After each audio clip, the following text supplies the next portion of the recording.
Hello, hello, travelers. Welcome in. Today, as you can see, we are reading, we're doing Tales with Time. We're what is the word? Continuousing. No, that's not the fucking word.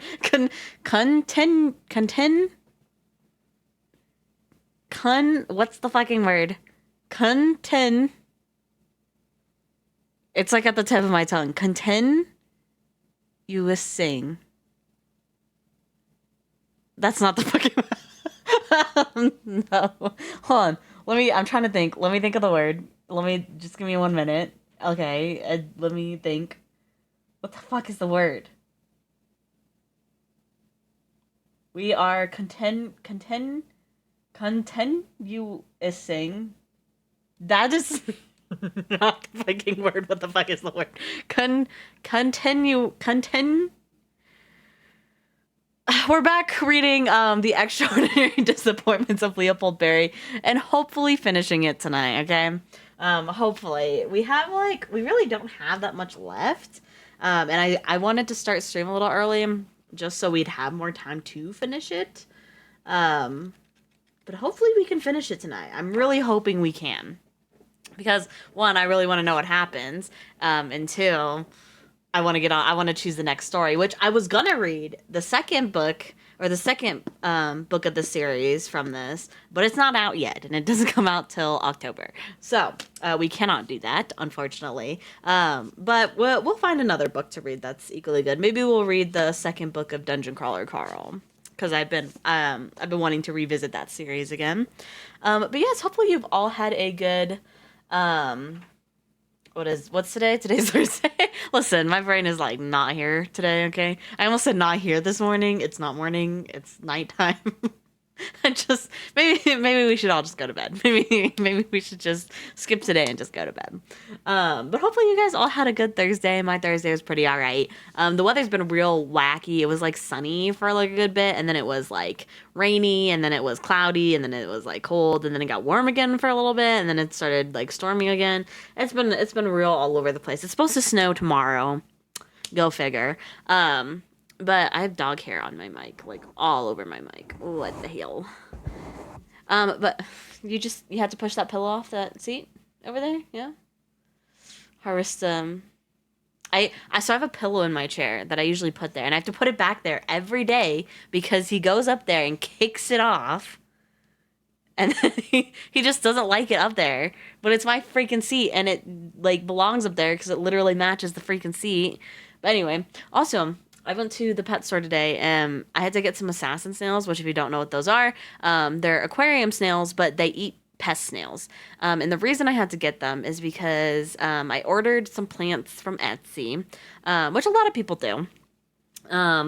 And usually before I put like new plants from like not pet store places, I usually soak them in like an alum thing for like a couple of hours, which is what I did with these new plants. But apparently I didn't soak them long enough. What alum does is kills pest snails that may come with the plants. But you have to soak them for like if you like thoroughly want to get rid of all the snails, you have to soak them for like 3 days. Usually, most of the time, I only have to soak them for like 2-3 hours at most, and then they're fine. But apparently that wasn't long enough this time because I keep getting a bunch of pest snails. So I went to the store and I got assassin snails. I fucking hate them because they're ugly. And I was trying my best not to have them in my tank. Just because they're fucking ugly and I hate them. They're so gross looking. I'll touch like any fish. I'll touch any fish. I'll touch any snail. That's fine. But these ones, no. I had to use my tweezers to pick them up and put them in the water. I was like, I'm not touching these mother. It's because they have like a weird mouth.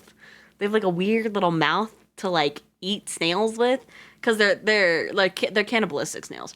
They eat other snails. Mostly they'll eat pests. They eat pest snails, and they won't really eat like other assassin snails unless they're like super hungry, which I won't let that happen. I'll feed them now that they're in my tank. They're just now part of that ecosystem in there. So I'll feed them like wafers and stuff, some protein wafers and whatnot. But if they are starving, they will eat each other. But yes, they have like these weird, like, you look up a picture, just look up a picture. they have like these weird mouths that they like that are very like telescope looking like, and they stick them into like other snails' shells and like suck the snail out and eat it. I fucking hate them. They're disgusting. They're actually very good for like getting rid of pest snails and stuff. Um, but God, I just hate them. I just hate them so much. I was trying so hard. I was trying to get rid of the pest snails myself. Which there's like medicine and chemicals and stuff that will like kill snails, but it would also kill the shrimp I have. So, um, could not put that medicine in. So we're going with snail, or we're going with assassin snails. I would do a yo-yo loach or a clown loach, but they also eat shrimp. They like will destroy snail populations, but they will also destroy shrimp populations. So I cannot have those. But the gouramis I'm going to get will also help get rid of all those snails and stuff, and it'll be a nice treat for them. Because what fish doesn't like hunting their own food, you know? But yes, I've started dosing my tank too because I was having a little bit of ick spots. I think they were stress ick spots on the fish, but they seem to be going away now. Now, just because they're disappearing doesn't mean that they're fully gone. I still have to dose the tank for like the next like 2 weeks to make sure they're thoroughly gone, and also because I'll be adding new fish. And it's always nice to like put like some parasite begone stuff in the water when you're adding new fish, just as an extra precaution. A lot of, well, not a lot of people. Some people like will first quarantine their new fish in like their own separate tank. I don't have a separate tank, and I don't have all the resources for that. So I just acclimate them, and then I put them in the tank, and then I put a cut like for like the next 3 days. I'll put in some doses of parasite begone in case they're carrying any. Usually they're not. And I think the white spots on the fish that I have now are just because of stress. Because my alkalinity like skyrocketed for some reason, and I think that's what caused it. But I'm dosing the tank now, and then I'll do a water change at the end of the dosing.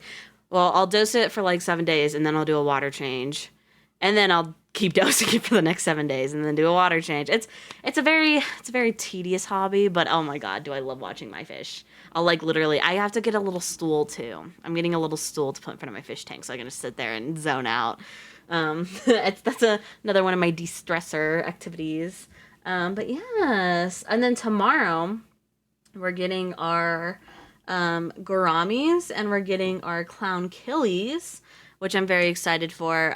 We won't get the coolies until probably like next week or the week after that, though, just because they don't have them in stock right now. So I'm hoping they have them in stock next week or the week after that. So that way we can get those, and then we'll have all the fish in our tank, and then it'll just be a game of me making sure my levels stay the same, and my plants on top of the tank are growing okay, and my lotus plants are going okay. It's literally just me like staring at my tank for several hours, making sure everything's okay and not dying. So, but yes. All right, now now that I've got my fish tank yapping out of the way, um, what else was I gonna say? I know I started pretty early, and I don't think a lot of people are real or realize that yet. So I'm kind of yapping to see if more people will join here in a minute. If not, I'm still gonna continue. I don't give a shit. They're gonna have to play catch up. Um, but anyway, the last time we read, um, let's see. I'm trying to remember what happened. Leopold went back to Sunder Hill. He snuck back into Sunder Hill. His first attempt failed. He was trying to go the easy route that the book was showing him, and then he almost got caught. So then he went the hard route, which meant he had to go through all the mist, and then he had to sneak into the city. And he's back in the city, and he followed his mom's like map book to this like hotel. He crawled through the vents. He got into this hotel room or like room. And he was about to find like the thing his mom hid, but then the girl that was staring at him at the very beginning when he was doing his trial and stuff opened the door, and he's like, "Why are you here? Why were you looking at me? Like, what is your connection with my mom?" And she's like, "I don't have to tell you shit. If you don't get out, I'm gonna shoot you with my magic wand." And he said, "Fuck you. I'm gonna open up my mom's like secret treasure." He opened it up. The girl freaked the fuck out. And then the last chapter, like the last bit of the chapter from last stream, some like magical device shot into his chest, and then he passed out. So that's where we're at right now. That's where we're currently at in the story. So I'm assuming, because there's a big chunk left, not a big chunk, but a good portion of the story left, he's not dead, and he's probably going to wake up in this next chapter. Oh, yes, I just read ahead. Yes, he does wake up. Spoiler. But yes, so we're in chapter 50. Let me see here. How many chapters do we have left? We have like 61, 62, 63. We have like maybe like, I want to say like 14, 15 chapters left. Hopefully we can like tear through a good majority of them right now when we go to read. What are you doing back there? My dog has been like up my ass all day today for like no reason. What are you chewing on? What is that? What you got? What is it? Show it to me. Oh, it's that thing. Oh, no, don't give it to me. I don't want it. I just wanted to see what you were chewing. I was trying to make sure you weren't eating batteries or something. But yes, I am going to go over the rules and expectations as I usually do. Oh, excuse me. Something just popped. No, I'm not clicking on that. Okay. Rules and expectations. Rule number 1. Oh, ad is starting. Just kidding. No, I'm just kidding. I'm still going to go over the rules and expectations. Staying on topic. Please stay on topic. I don't care if you guys chat with each other. And all that. Like, when I say stay on topic, it means like basically just don't spam random crap at me, especially if you're using the like talk to me redeem. Don't spam like the word like bitch or ass or something like that, you know? But I don't care if you guys chat with each other or if you talk about the book as I'm reading, like, that's completely fine. And I'll probably stop to read it too, sometimes. And then expectation number 2, respect. You may have different opinions or experiences, like comparing to this book, and so may other people. Just respect each other, and all that. Also, I am not a professional reader. If you would like to hear the professional like reading, I'm pretty sure there's an audiobook. If not, check out the actual book. It is very, very good. We are very much enjoying it so far. But yeah, it's been a good journey so far. I'm hoping we can finish the journey tonight. Having said that, we are gonna probably jump in because I have been talking for almost like 20 minutes. And then I'll get when more people join, I'll just give some more like I just noticed my frame rates are very high at the moment. For what reason? Oh. Why are my frames like jumping so high? That's weird. Hmm. Oh yeah, they are jumping. Why are they going up?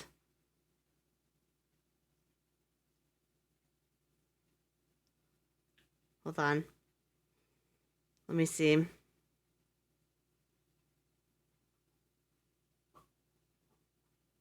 Oh no, my frame rates are not looking pretty right now for some reason. Why are they going up? I have like nothing open right now. They should not be going up. Oh boy.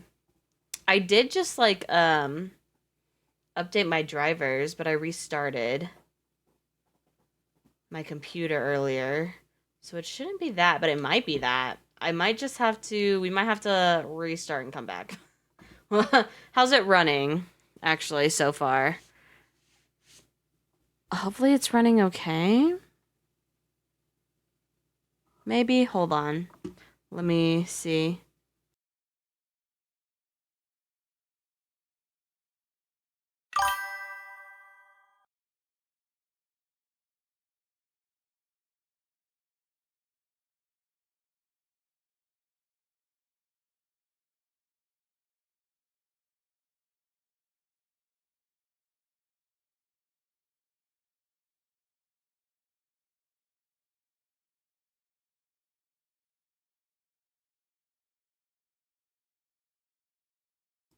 Okay, I was looking at the stream. It looks like it's going okay.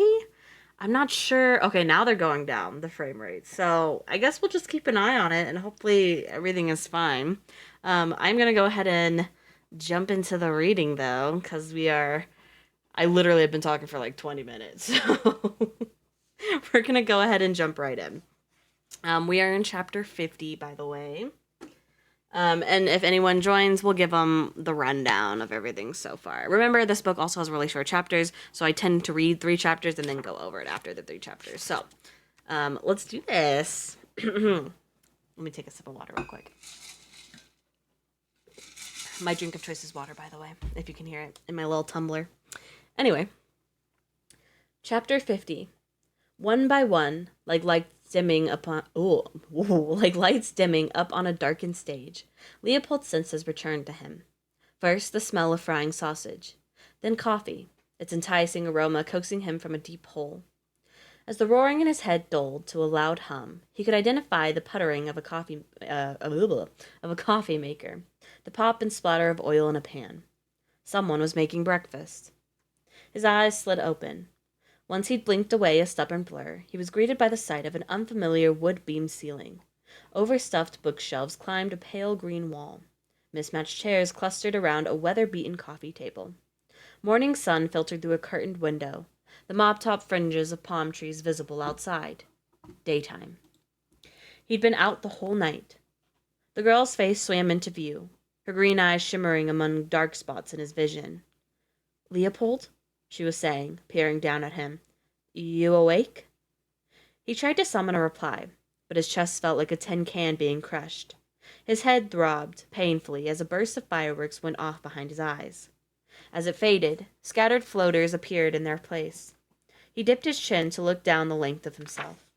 He was stretched out on a Jesus Christ, on a lumpy brown couch. His tall frame occupying all of it. "Leopold, can you talk?" Oh, it's raining outside. I can literally hear it raining. Lovely. He must have mumbled some word of affirmation, because she looked profoundly relieved. "You're okay," she said, exhaling. Then over her shoulder, "He's okay." "I thought you wanted me dead," Leopold managed to say. "Not yet," a fleeting grin. "My reaction might have been premature." He tried to frown, but laughed instead, the sound hoarse and weak. "Where the hell am I?" "My Uncle Norm's place," she said. "You hungry? He makes a killer breakfast." A spasm of pain branched across Leopold's sternum, taking his breath away.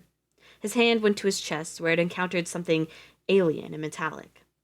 It was the same object that had sprung out at him like some nightmare's jack-in-the-box.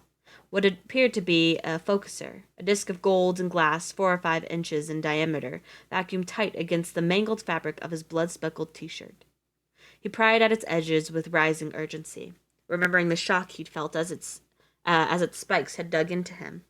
But his fingers could find no purchase. Gritting his teeth, he forced himself partially upright just as a new character came into view. Over the girl's shoulder, he saw a scraggly, slightly absurd-looking man with wild, graying hair and a short goatee. He wore, of all things, a pair of puffy red oven mitts and a striped brown bathrobe. "Go easy, brother, go easy," the man hurried forward, concern on his face as he said. "You had a hell of a night. Can you sit up all the way? Let's set you up." Then he and the girl were sliding their arms beneath Leopold, lifting him up until he was seated with his back against the couch. The girl smiled as she knelt in front of him, her energy strangely intense, eyes darting between Leopold and the uncle. Her attitude made no sense. Just last night she'd been threatening him with death, after which he'd nearly gotten them both killed. He could see the singes and burns from the explosion on her cloak, even on the high-necked shirt she wore underneath it.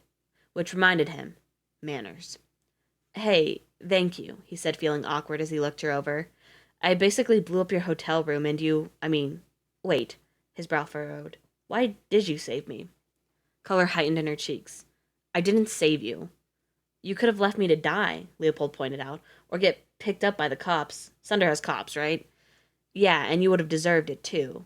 Something shone in her eyes, a secret depth of humor. Oh, hi, Cinti. Welcome in. Thank you for the raid. Thank you for the raid. We are currently reading, we're doing Tales with Time. We are reading The Extraordinary Disappointments of Leopold Berry. We are near the end of it, though, so if you don't want any spoilers or want to check out the book for yourself, it is totally okay if you leave. But I very much appreciate the raid.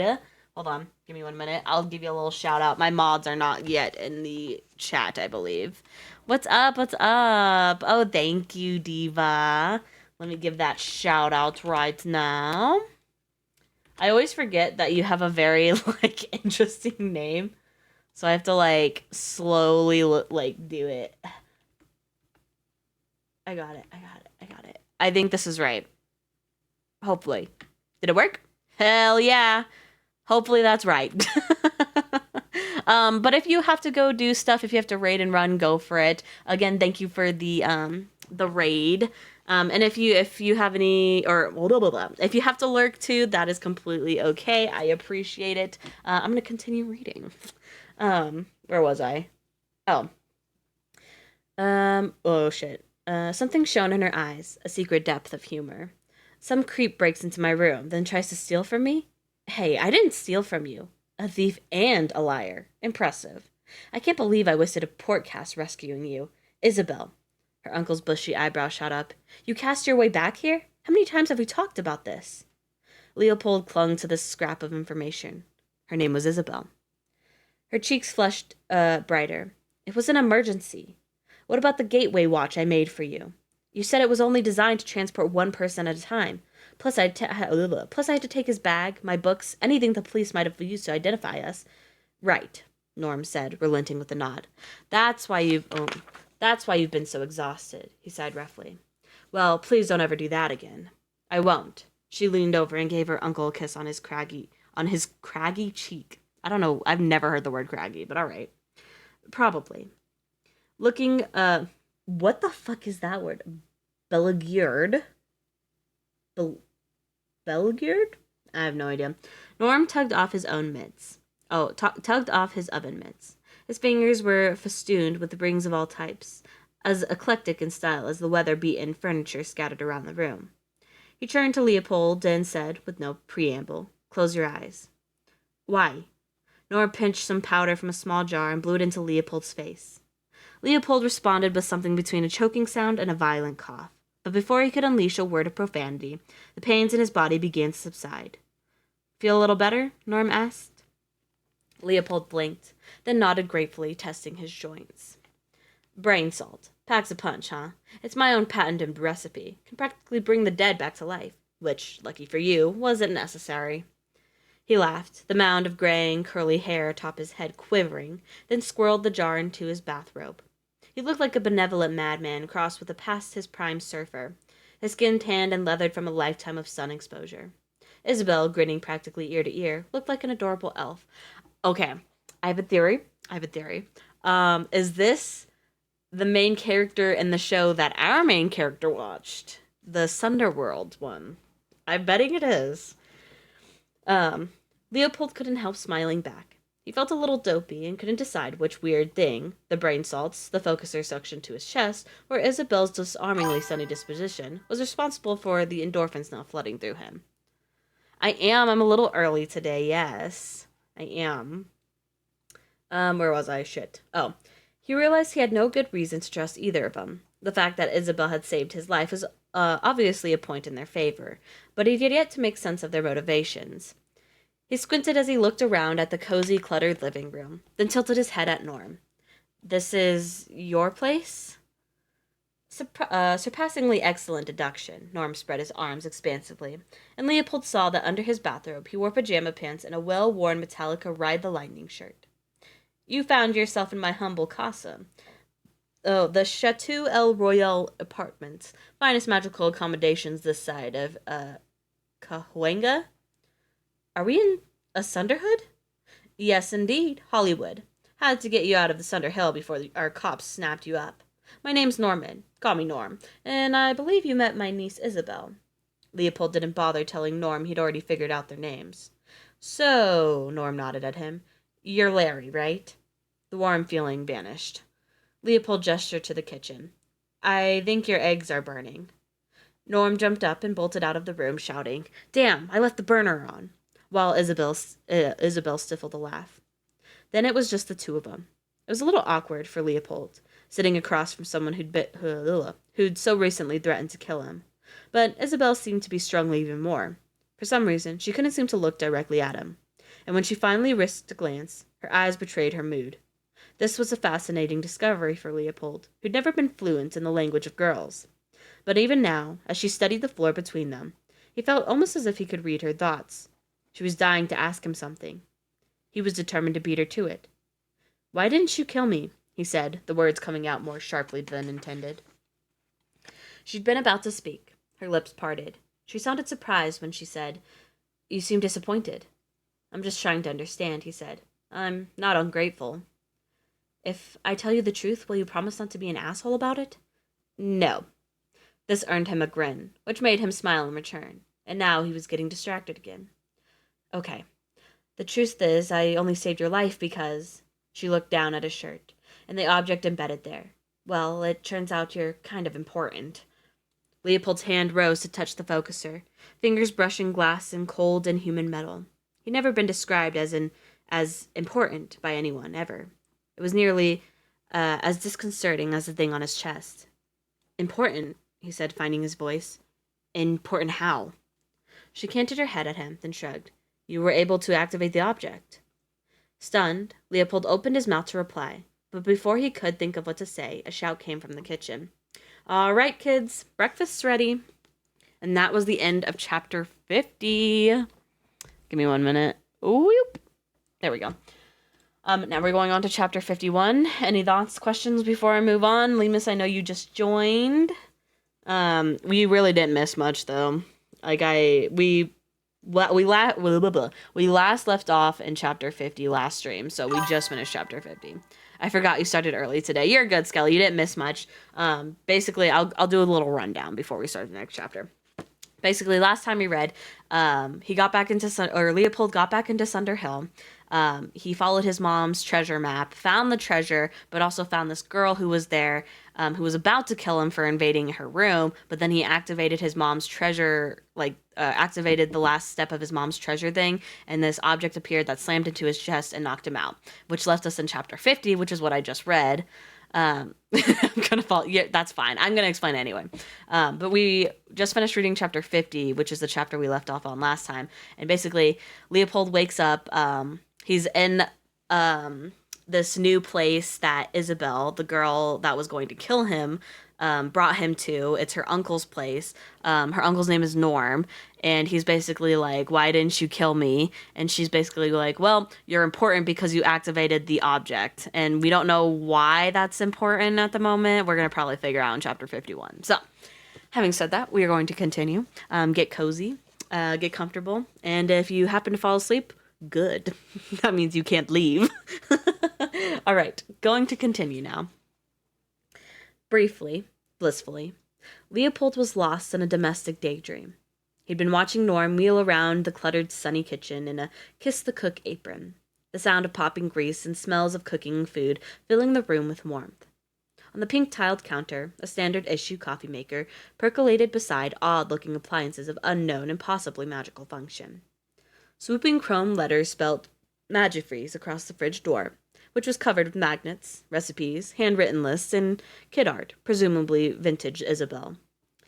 Contemporary Isabel ferried steaming dishes and platters to the table. Before long, Leopold's plate was piled with scrambled eggs, generously buttered toast, and hash browns, all dusted with what Norm had called aether flakes, which glinted like a spun sugar in a slant of window light. The whole scene felt like a delicate fantasy that would crumble at the slightest disturbance. So, Leopold sat completely still and tried to ignore the drumbeat of the object, the focuser, the thing on your chest. It turns out you're kind of important. He risked it all for a bite of fried potato, forking one from his plate and popping it into his mouth. A quiet wow escaped his lips. Despite everything that might have put a damper on his appetite, the million questions pinballing through his brain, the object, the questioning that awaited him, Leopold ate like eating was going out of style. Oh, sorry, I got a notification on my phone. I got distracted. Anyway, Rather than kaleidoscope of changing flavors, Norm's eggs and toast and potatoes actually tasted like eggs and toast and potatoes, but perfect ones. He wondered if it was Norm's cooking, or there was something about the aether he dusted over everything, which, in addition to effervescing delightfully on his tongue, made Leopold feel like his bones were growing more solid with each bite. He even felt a little bit of that old familiar heat returning to the pit of his belly, like his reservoir of magical energy, shallow though it might have been, was slowly refilling. "Glad you're digging the food, man," said Norm, chuckling into his coffee mug. Leopold pulled his elbows off the table, attempting table manners at the 11th hour, then pushed back his empty plate. That was delicious, even better than the food at the Bright Spot. Isabel frowned. Uncle Norm's cooking is way better than that slop. Speaking of which, the Bright Spot was the first place he'd seen her, and he still didn't know what she'd been doing there, watching him. Compliment accepted is, Norm practically gleamed. In another life, I would have had one of those cooking shows, forking around with Norm. I actually worked up a whole pitch for it, but every studio in town passed. After a moment, he muttered, "Their loss." "You said there's aether in it," Leopold said, noting the warmth still radiating through him. "Just a touch. All natural, though, not the synthetic crap most restaurants serve nowadays. Give your aether levels a healthy, long-lasting boost, especially when they've been drained from overuse." He shot a disapproving glance at Isabel, then looked back to Leopold. "Does wonders for your hair and nails, too." Leopold suddenly tensed, then yelped, startled by a spasm of pain across his chest. The focuser, which had been dormant for some time, had flared to life with a sudden, searing heat. "You okay?" Isabel said, rising from her chair in alarm. "Yeah," said Leopold, still wincing. The metal cooled as quickly as it had warmed, and gradually he relaxed. "I'm fine." "You sure?" Isabel asked, and at his repeated assurance she sat down again. Norm waved his fork at the two of them. "Not to worry. I checked the thing out while you were sleeping. Plus, I inspected it thoroughly long before you activated it. I'm sure it's uncomfortable, but it shouldn't be harmful to the wearer." He laughed breezily. "If it was, you'd be dead already. Am I right?" "Right," Leopold said uneasily. "I don't suppose you could tell me what it is, or does." He shifted in his chair. "Or how to get it off me?" "Well," Norm took a contemplative sip of coffee. "The thing is, we don't exactly know." He took another sip. "In fact, we were hoping you could help us test out some theories." Leopold rubbed absently at the metal ring on his chest. "What kinds of theories?" Norm leaned back in his chair and crossed one leg over the other, a fuzzy slipper bobbling off the end of his big toe. "Well, let's start with some backstory. We discovered the object 3 weeks ago. It showed up at my shop late one night, left on the doorstep with no explanation, boxed in a metal crate. No note, nothing," Isabel added, "though it's not entirely weird for things to get dropped off like that, given my uncle's line of work." "I'm in the asset revival game," Norm explained. "You've heard of the Norm's Magipon," Isabel said. It wasn't a question. "Wait, you're that, Norm?" Leopold sat up a little straighter, gaping at the apron-clad man before him. Emmett would lose his shit if he knew. "Hear that, Is? You're living with a celebrity." Isabel rolled her eyes. "So, yeah," Norm went on, still preening. "Sometimes people give me things to sell on consignment, but even the ones who want to remain anonymous leave a note, a hoped-for price, some cryptic way to contact them. But here's this crate, and no nothing." He stood up suddenly and crossed to the kitchen window, then peeked outside before sliding the pane shut. "Can't be too careful," he murmured. "The walls have ears around here. Sometimes literally." Instead of returning to a seat, he began to pace. "As soon as I opened it, I knew it was something special. The materials, the craftsmanship." He shook his head in awe, just picturing it. I've seen handled, bought, sold, dismantled, and repaired just about every kind of enchanted, cursed, or charmed object you can imagine. But never anything like this. This is a diamond of the first water. From the looks of it, I figured it was a focuser, but I haven't gathered enough evidence to prove or disprove the theory. All I know for sure is that it was forged from ancient, extremely rare materials. Custom-made, no doubt, by a very heavy individual. And you can bet your ass there are similarly heavy individuals who do just about anything to get their hands on it. His tone lowered, darkened. "That's why we moved it. Strangers were showing up. Sparks I've never seen in Sunder before, sniffing around my shop with no intention of buying anything.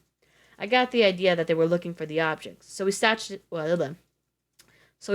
at Goldie's, where no one goes if they can help it, and booby-trapped the thing." Leopold gaped at him.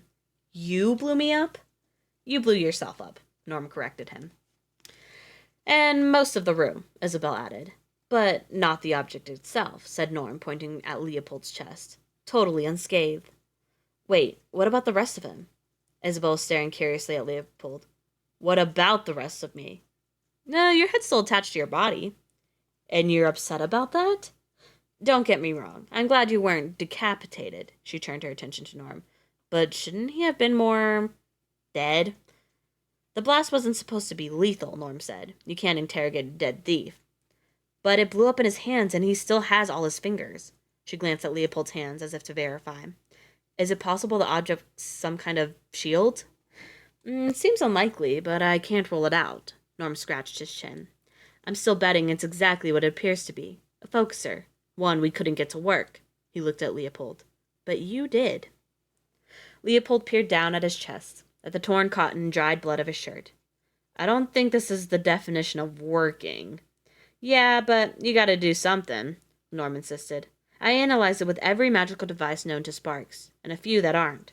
Couldn't find a seam, sigil, rivet, button, or fingerprint, or get so much as a shiver out of it, no matter what I did. But when he touched the thing, Isabel said, it just flew out at him, like magic. Probably was magic, Leopold pointed out. Norm whistled. Wish I could have seen it. And I wish you told me there was a secret passageway under the floor, Isabel countered, wandering over to the kitchen counter. Norm, who'd been clearing the plates, looked slowly from Isabel to Leopold, eyebrows raised. There was a secret passageway under the floor? Leopold cleared his throat. Yeah. Norm returned from the sink, shrugging off his kiss the cook apron, as he dropped it into the chair across from him. So, he said, Larry. He prefers Leopold, Isabel said over her shoulder. Leopold considered proposing to her right then. Leopold. Cool. I dig it. Norm was nodding at him, despite his constant motion. Norm had hardly taken his eyes off of Leopold since he'd regained consciousness. Now Norm leaned in, staring intent as an X-ray. You're new here. You barely know your way around Sunder Hill, right? Leopold narrowed his eyes. Right. But you knew there was a secret passageway under the floor of Goldie's. Isabel, who'd been clanking around inside the open fridge, stopped to listen. Leopold only nodded. So, Norm leaned in further, voice dropping, who told you where to find it? There it was, the beginning of an interrogation. Leopold regarded Norm and Isabel carefully. Had these people saved him, healed him, made him an enormous breakfast, only to pry information from him? And what would they do once they had it? No one told me, he said after a beat. Norm sat back in his chair, folding his hands atop the rolling hill of his stomach. Gone was the jovial, carefree surfer. Now his eyes gleamed sharply. I find that kind of hard to believe, little dude. Isabel kicked the fridge shut with a bang. The object had only been in that room a few days. There were, a fuscation spells all over it. If we're launching an investigation, Leopold said, cutting her off, maybe first we should talk about why you've been following me. Norm's brow wrinkled. He turned to look at Isabel. You were following him? I wasn't. You were, Leopold insisted. First at the Bright Spot. Is it a crime to eat dinner? Then at my tests. That was purely for entertainment. And then you show up in the exact room I need to search. She huffed, exasperated. You barged into my room and blew up my things in order to steal my object. I can't steal something that already belongs to me. Leopold exploded, the sudden boom of his voice bringing the conversation to a halt. Isabel stared at him, slightly stunned. But Norm looked delighted. Belongs to you, huh? Said Norm. He glanced at Isabel. That explains a lot. He could be lying, she muttered, now glaring determinedly at the wall. Norm considered that. My wild guess is he isn't. Also, he frowned suddenly confused. Wait, you were banished, which means you must have gotten your memory revised. So why do you remember being tested and meeting Isabel and... It didn't work, obviously, Leopold said. They screwed up. Figures, Norm sighed. Trust our elected officials to do something simple. Whatever. Leopold shoved away from the table and rose to his feet. Thanks for breakfast. I think it's time for me to go. No one tried to stop him as he walked away, picking through the disarray of Norm's apartment in search of his duffel bag. Hey, where the hell is my map? Leopold froze, then spun around. His stomach sank. Norm was holding up his mother's Thomas guide. the expression on his face just triumphant enough to piss Leopold off. He stalked back into the kitchen. You went through my things. Leopold looked almost offended. Of course I went through your things. What gives you the right? You nearly blew up my niece. You stole my shit. You stole my shit. Choose a new word, guys. This is gross. Leopold tried to swipe the guide from Norm, who jerked it out of reach. Leopold briefly considered decking the guy. Norm made a show of flipping through the guide, then made an appreciative sound. This is some high-grade shit, little dude. What did I say about stuff? Norm corrected. This is the next level enchantment for a kid who massively, catastrophically, Jesus, oh my god, failed his channeler test. He looked up at Leopold. I have, like, a billion questions for you, lunch tray Larry. Fuck, Leopold whispered, dropping his head into his hands. 1987 edition, right? Congratulations, you can read. It's right there on the cover. Norm smiled. You know what's not on the cover? The brand of the enchanter. Now Leopold looked up, frowning. What? Who cares? I care, little dude. I care a lot. Rare enchanted objects are my stock in trade. Don't diss the biz. Norm had risen to cross the room and was rifling through one of the cabinets. When he turned back to face them, his right eye had grown to 3 times its size, and Leopold recoiled. What the hell is that? What, this? Norm gestured to his eye as he strode back to the table. When he sat down, it became obvious that he'd strapped some sort of device to his head. It looked like a cross between a monocle and a fishbowl, which upon closer inspection was filled with water and swam with tiny orange guppies. The guppies turned to stare at Leopold in concert. I call this an optical expositator? Yeah. It allows me to see beneath the surface layers of magical objects, shows me something about how they were made and sometimes by whom. It didn't reveal anything about the object on your chest, but it showed me a hell of a lot about this guide. Despite his better judgment, Leopold sank back into his seat at the table. If Norm had information about the guide, and perhaps by extension his mom, Leopold was willing to listen. And then he'd deck the guy and get the hell out of there. Norm turned the guide over in his hands. This particular work of magical cartography was enchanted with the 1930s era Barnack-Leica Aether Focuser. There are maybe 3 such focuses in existence, most in the hands of collectors. Someone with access to serious gear made this. Someone connected. Someone talented. I've never heard of an enchantable street atlas, said Isabel, crowding behind Norm to look over her shoulder. Because they're almost as rare as 1930s era Barnack Leicas, said Norm. There's only one edition that's enchantable, and that's the 87. A map like this can lead you to a targeted object no matter where it is, even if it moves from place to place. The directions will adjust accordingly. And find hidden passages in the floor, said Isabel. Yep, and if we'd kept the object in the shop, he looked up at Leopold. Your guide might have found a way to break in there, too. Norm opened the guide and held it up to his eyepiece, hemming and hawing with little sounds of interest. The fish pointed this way and that, synchronizing with the movements of Norm's eyes as he scanned page after page. Aha, here you are, he said after a minute, and then he turned the guide to show Leopold what he was looking at. It was a diagram of Norm's apartment. A blue star pulsed at the center of the kitchen. There was no path anymore. As of now, no further instructions. Norm whistled through his teeth.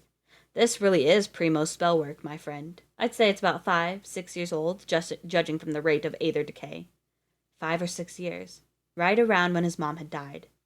Now, Norm turned his enormous eye and its staring fish toward Leopold, then tucked the guide under his arm. I'm going to need you to tell me where you came across this little beauty. Leopold worked his jaw as he studied the curly-haired eccentric. Norm's brown bathrobe had little pink flamingos all over it. His goatee was flecked with bits of eggs. Only now did Leopold notice that Norm's pajama bottoms were decorated with marijuana leaves. His eyes, however, were clear and determined. Norm, Leopold said calmly. Are you threatening me? Yeah, little dude. Norm was smiling now. I am. Why? Because I don't trust you. Neither do I, Isabel piped in. Leopold leaned forward. I don't trust either one of you. Good. We're all in agreement, said Isabel, biting into a triangle of toast. I love it when we're all in agreement. Makes it easier.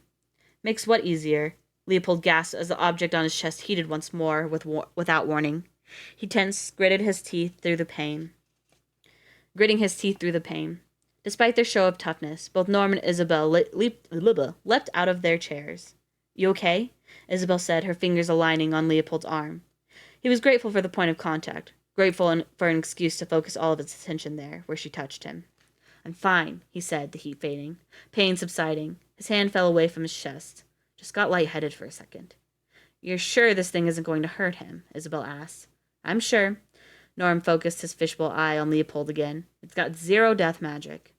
It wouldn't have death magic, said Leopold, closing his eye on an exhale. She wouldn't have done that to me. Who? Leopold looked up, surprised by his own foolishness. No one, he said. Isabel crossed her arms, frowning at Norm. Okay, maybe we should switch to good cop. Bad cop is getting us nowhere. Bad cop got us a she, countered Norm, looking affronted. Bad cop got him to admit the guide belonged to him. I'm about to crack this kid.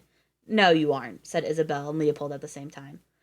Fine, Norm sighed. You're up, Is. But before she could ask him anything, the interrogation was interrupted by a familiar, insistent buzzing noise. Leopold straightened, then turned to face the living room. In the silence, it became clear that the sound was emanating from his duffel bag, which he could see now atop the cluttered coffee table. It was his phone. Hold that thought, said Leopold, rising from his chair. Bad cop wouldn't have let him leave the table to take a phone call, Norm grumbled. And that was the end of chapter 51. I kind of really like Norm and Is right now because they're just really funny. Because, like, it was bad cop, yes, but also, like, they're kind of bad at being bad cop a little bit. They're just getting to know each other, guys. It's okay. It's okay. We're going into chapter 52 now. Let me take a sip of water, though. I'm thirsty. Delicious water. Okay, here we go. Chapter 52. Leopold plucked the phone from his bag, meaning only to turn it off, but the screen was lit with dozens of all-caps texts and alerts for missed calls, an enormous backlog that had for some reason only just started coming through. Most were from Richter. That his dad had tried to reach him was not surprising. Leopold had run away from home and stayed out all night. What shocked him was the sheer volume of texts and voice emails, along with missed calls from both Emmett and, strangely, Emmett's mom. You're not planning on skipping out on us, are you? Norm called from the kitchen. You try to leave, bad cop will have to chase you down. Leopold almost smiled, then returned his attention to the phone. An argument of car horns drifted through the apartment's thin glass windows. He ignored Richter's voicemails. He didn't feel like being screamed at just then, and scrolled to the beginning of his dad's texts instead. They started out angry, predictably enough, their timestamps beginning a few minutes after Leopold had flung Richter out of his room and ridden away on his bike. 10:57 a.m. I had every right to do what I did. Come downstairs and face me. 11:10 a.m. You left? Get your ass back here now. 11:11 a.m. You're grounded for the rest of summer. 11:21 a.m. Make that the rest of your life if you don't answer me. 11:29 a.m. Running away from your problems won't solve them. 11:31 a.m. I knew you were an entitled little shit. I didn't realize I'd raised a coward. Leopold rolled his eyes. He almost swiped away from Richter's text thread. But the tone of the next message, and a few after that sent hours later, kept him reading. 2:46 p.m.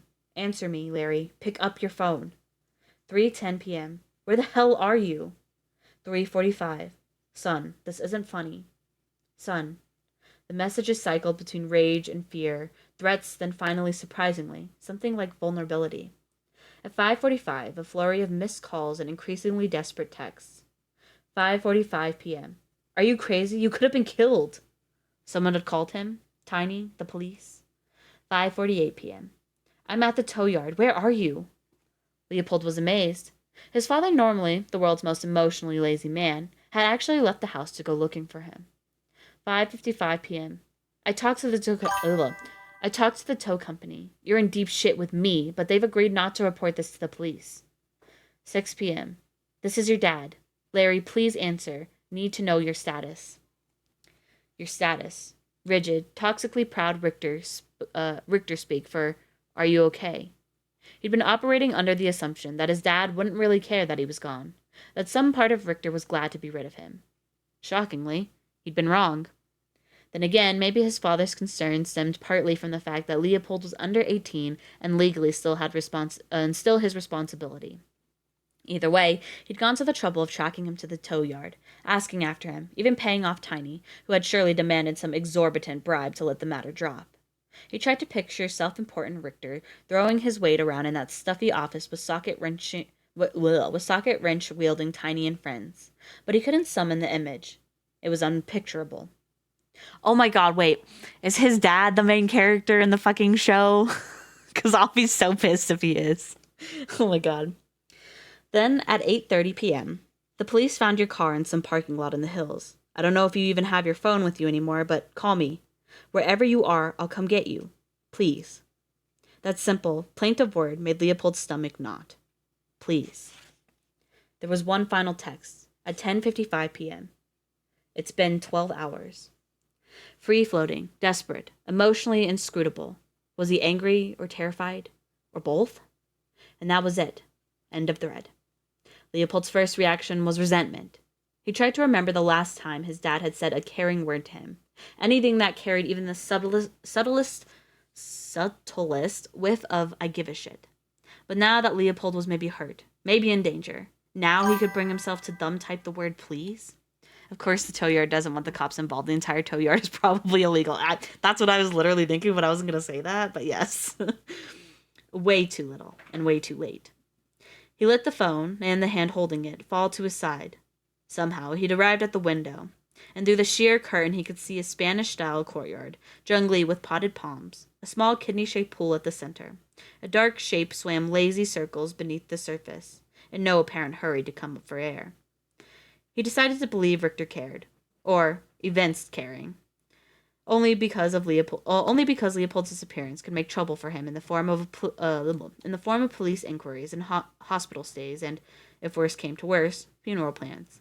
And he was an important man with a reputation to manage. Jesus, I'm fumbling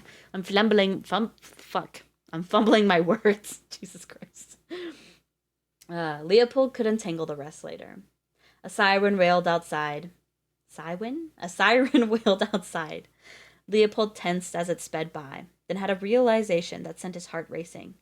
He was a wanted man in both Sunder and Slack, L.A. To be safe, he knew he should turn his phone off altogether, but he wanted to look through the notifications from Emmett and Emmett's mom first. They'd come through earlier that morning, not the previous night, which meant Richter had probably recruited them in his quest to find Leopold. He considered calling Emmett's mom just so she wouldn't worry, but he'd seen enough police procedural shows to know he couldn't reach out without running the risk of giving away his location. If the police were looking for him, they might be able to trace his call. And what would he do if the cops suddenly descended on the El Royale apartments? Where would he go then? Hey, is everything okay? Isabel had ventured out of the kitchen. She stood beside a boxy TV, propped on a cocktail cart, frowning at him. Leopold shifted to look at her, struck again by her beauty. She was outlined in sun, dust motes suspended in a slash of golden light that cut across her green eyes, which were wide with something like concern. But he didn't trust it. Everything's fine, he said, turning away. He felt her approach, the weight of her presence tangible as she drew near. Norm was puttering in the kitchen, pretending not to listen. The two of them stood side by side, staring silently out the window. A murder of crows circled the nearby telephone pole. You're in trouble, aren't you? She said quietly. He shook his head, feeling suddenly restless. He glanced at the phone still clutched in his hand. I thought Slack Tech didn't work in Sunder. Phones never work in Sunder Hill, she explained. They occasionally work in other Sunderhoods because their veils and boundaries are more porous. Right, he took a breath. Well, I need to go. Where? Leopold closed his eyes. He wanted to laugh. Nowhere. He'd even have Bessie anymore. He tried to imagine calling his dad, then crawling back home, back into the revolting skin of Larry Barry and the suffocating limits of that world. The iron fists of Richter that had reined him in, the fantasies that had always ruled him. He couldn't return to that. He wouldn't. An escape from Norm's apartment would achieve nothing. Running from this wouldn't save or spare him, wouldn't remove this thing from his chest, wouldn't reveal a path forward. Clearly, his mom wasn't finished with him yet. For a moment, there was a lull in the clamor outside, horns and the screech of a garbage truck fading to a hush, as if some cosmic sound mixer had dipped the city's master volume to 0, as if Los Angeles itself was holding its breath. Leopold, Isabel tried again. Do you think... Leopold, who'd been fidgeting with his phone in his hand, suddenly dropped it. Isabel moved quick to catch it, and in the process one of her sleeves slid partway up her forearm, revealing a tracery of knotted pink lines. The scars twisted around her slender wrist until they disappeared beneath the fabric of her cloak. She straightened slowly, the alarm in her eyes bellying her outward calm. She handed him his phone, without a word, then tugged down her sleeve. "What happened?" he asked, nodding at her arm as he pocketed the phone. "What's going on with you?" she deflected. Leopold exhaled, returning his eyes to the window. He had no one to count on, no one to trust, nothing, really, to lose. My dad thinks I might be lying in a ditch somewhere," he said softly, "and now he's got the police looking for me." She was quiet a moment. "I'm guessing that means he doesn't know about Sunder." Leopold shook his head. "What about your mom?" Isabel asked. "Does she know?" "My mom is dead." Fuck. He said it like he always did, but bluntly, as if the words meant nothing, cost him nothing to say aloud, required nothing of the hearer. He waited for Isabel to look away, the way most people did. Most people were intimidated by death, freaked out by the intensity of mom loss and semi-orphanhood. But Isabel didn't flinch. "When?" she asked. He turned and met her eyes. She didn't look afraid or devastated. In fact, she was smiling a little. "When I was 12. Hey, mine too," she said, her smile growing. Against his every instinct, Leopold found himself unclenching. "What do you mean?" "Both my parents died when I was 12. "Both of them? Damn." Leopold shook his head. "At the same time?" Now she looked away, nodding at the window. "In a fire. Lab accident. That's why you live with Norm." Again she nodded. Leopold was still, studying her as she watched the distant hills. "I'm sorry," he said finally. The death of one parent had nearly broken him forever, and despite having a father who was essentially a stranger, he couldn't imagine losing both. "That's a shitty way to lose your parents." She laughed a little when he said that. "It really is. Efficient, though."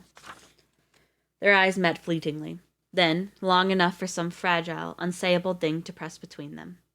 A bright spark of shared understanding, of agony so large they refused expression, of pain untranslatable to language. Then a truck blasted its horn outside, and Los Angeles resumed. The phone in Leopold's pocket buzzed, and Isabel's smile returned. So popular this morning. The incoming call was from Emmett's mom, and it was her third of the day. Leopold's finger hovered over the button.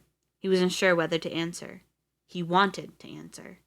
If Dr. Laura Worthington was calling him this much, something was definitely wrong. But he worried again that the police might trace his location. The ringing stopped. Now came the double buzz of a voicemail. Leopold felt Isabel's eyes on him as he stepped away to listen.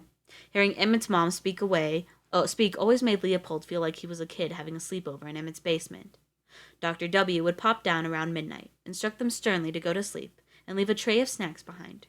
Her voice had that same firm, go-to-bed timbre now, but she sounded frayed and anxious too. "Hi, Larry, it's Dr. Worthington again. I need you to call me back right away. Something's wrong with Emmett. He hasn't been himself since yesterday, the morning after you two were out so late. He's been really spacey, and he's saying things that don't make sense. I just need to know what you did, where you went. Is it possible Emmett hit his head somehow? Did you take something? I'm beyond anger at this point, Larry. I just need to know how to help him. Call me. We're worried. Thanks." Leopold was reeling. Something's wrong with Emmett. It wasn't like Emmett's parents to call him like this. They trusted their son and almost never freaked out. So whatever was going on had to be serious. But Leopold had talked to Emmett on the phone only yesterday, and he'd sounded like himself. A little out of it, maybe, but that was to be expected from someone who just had his memory revised. He played Emmett's last voicemail, timestamped 67 minutes ago. "Mr. Barry, it's Mr. Worthington, again. Are we shooting today, or what? You're not answering, so I'm going to assume you're on your way to the location." Shooting today.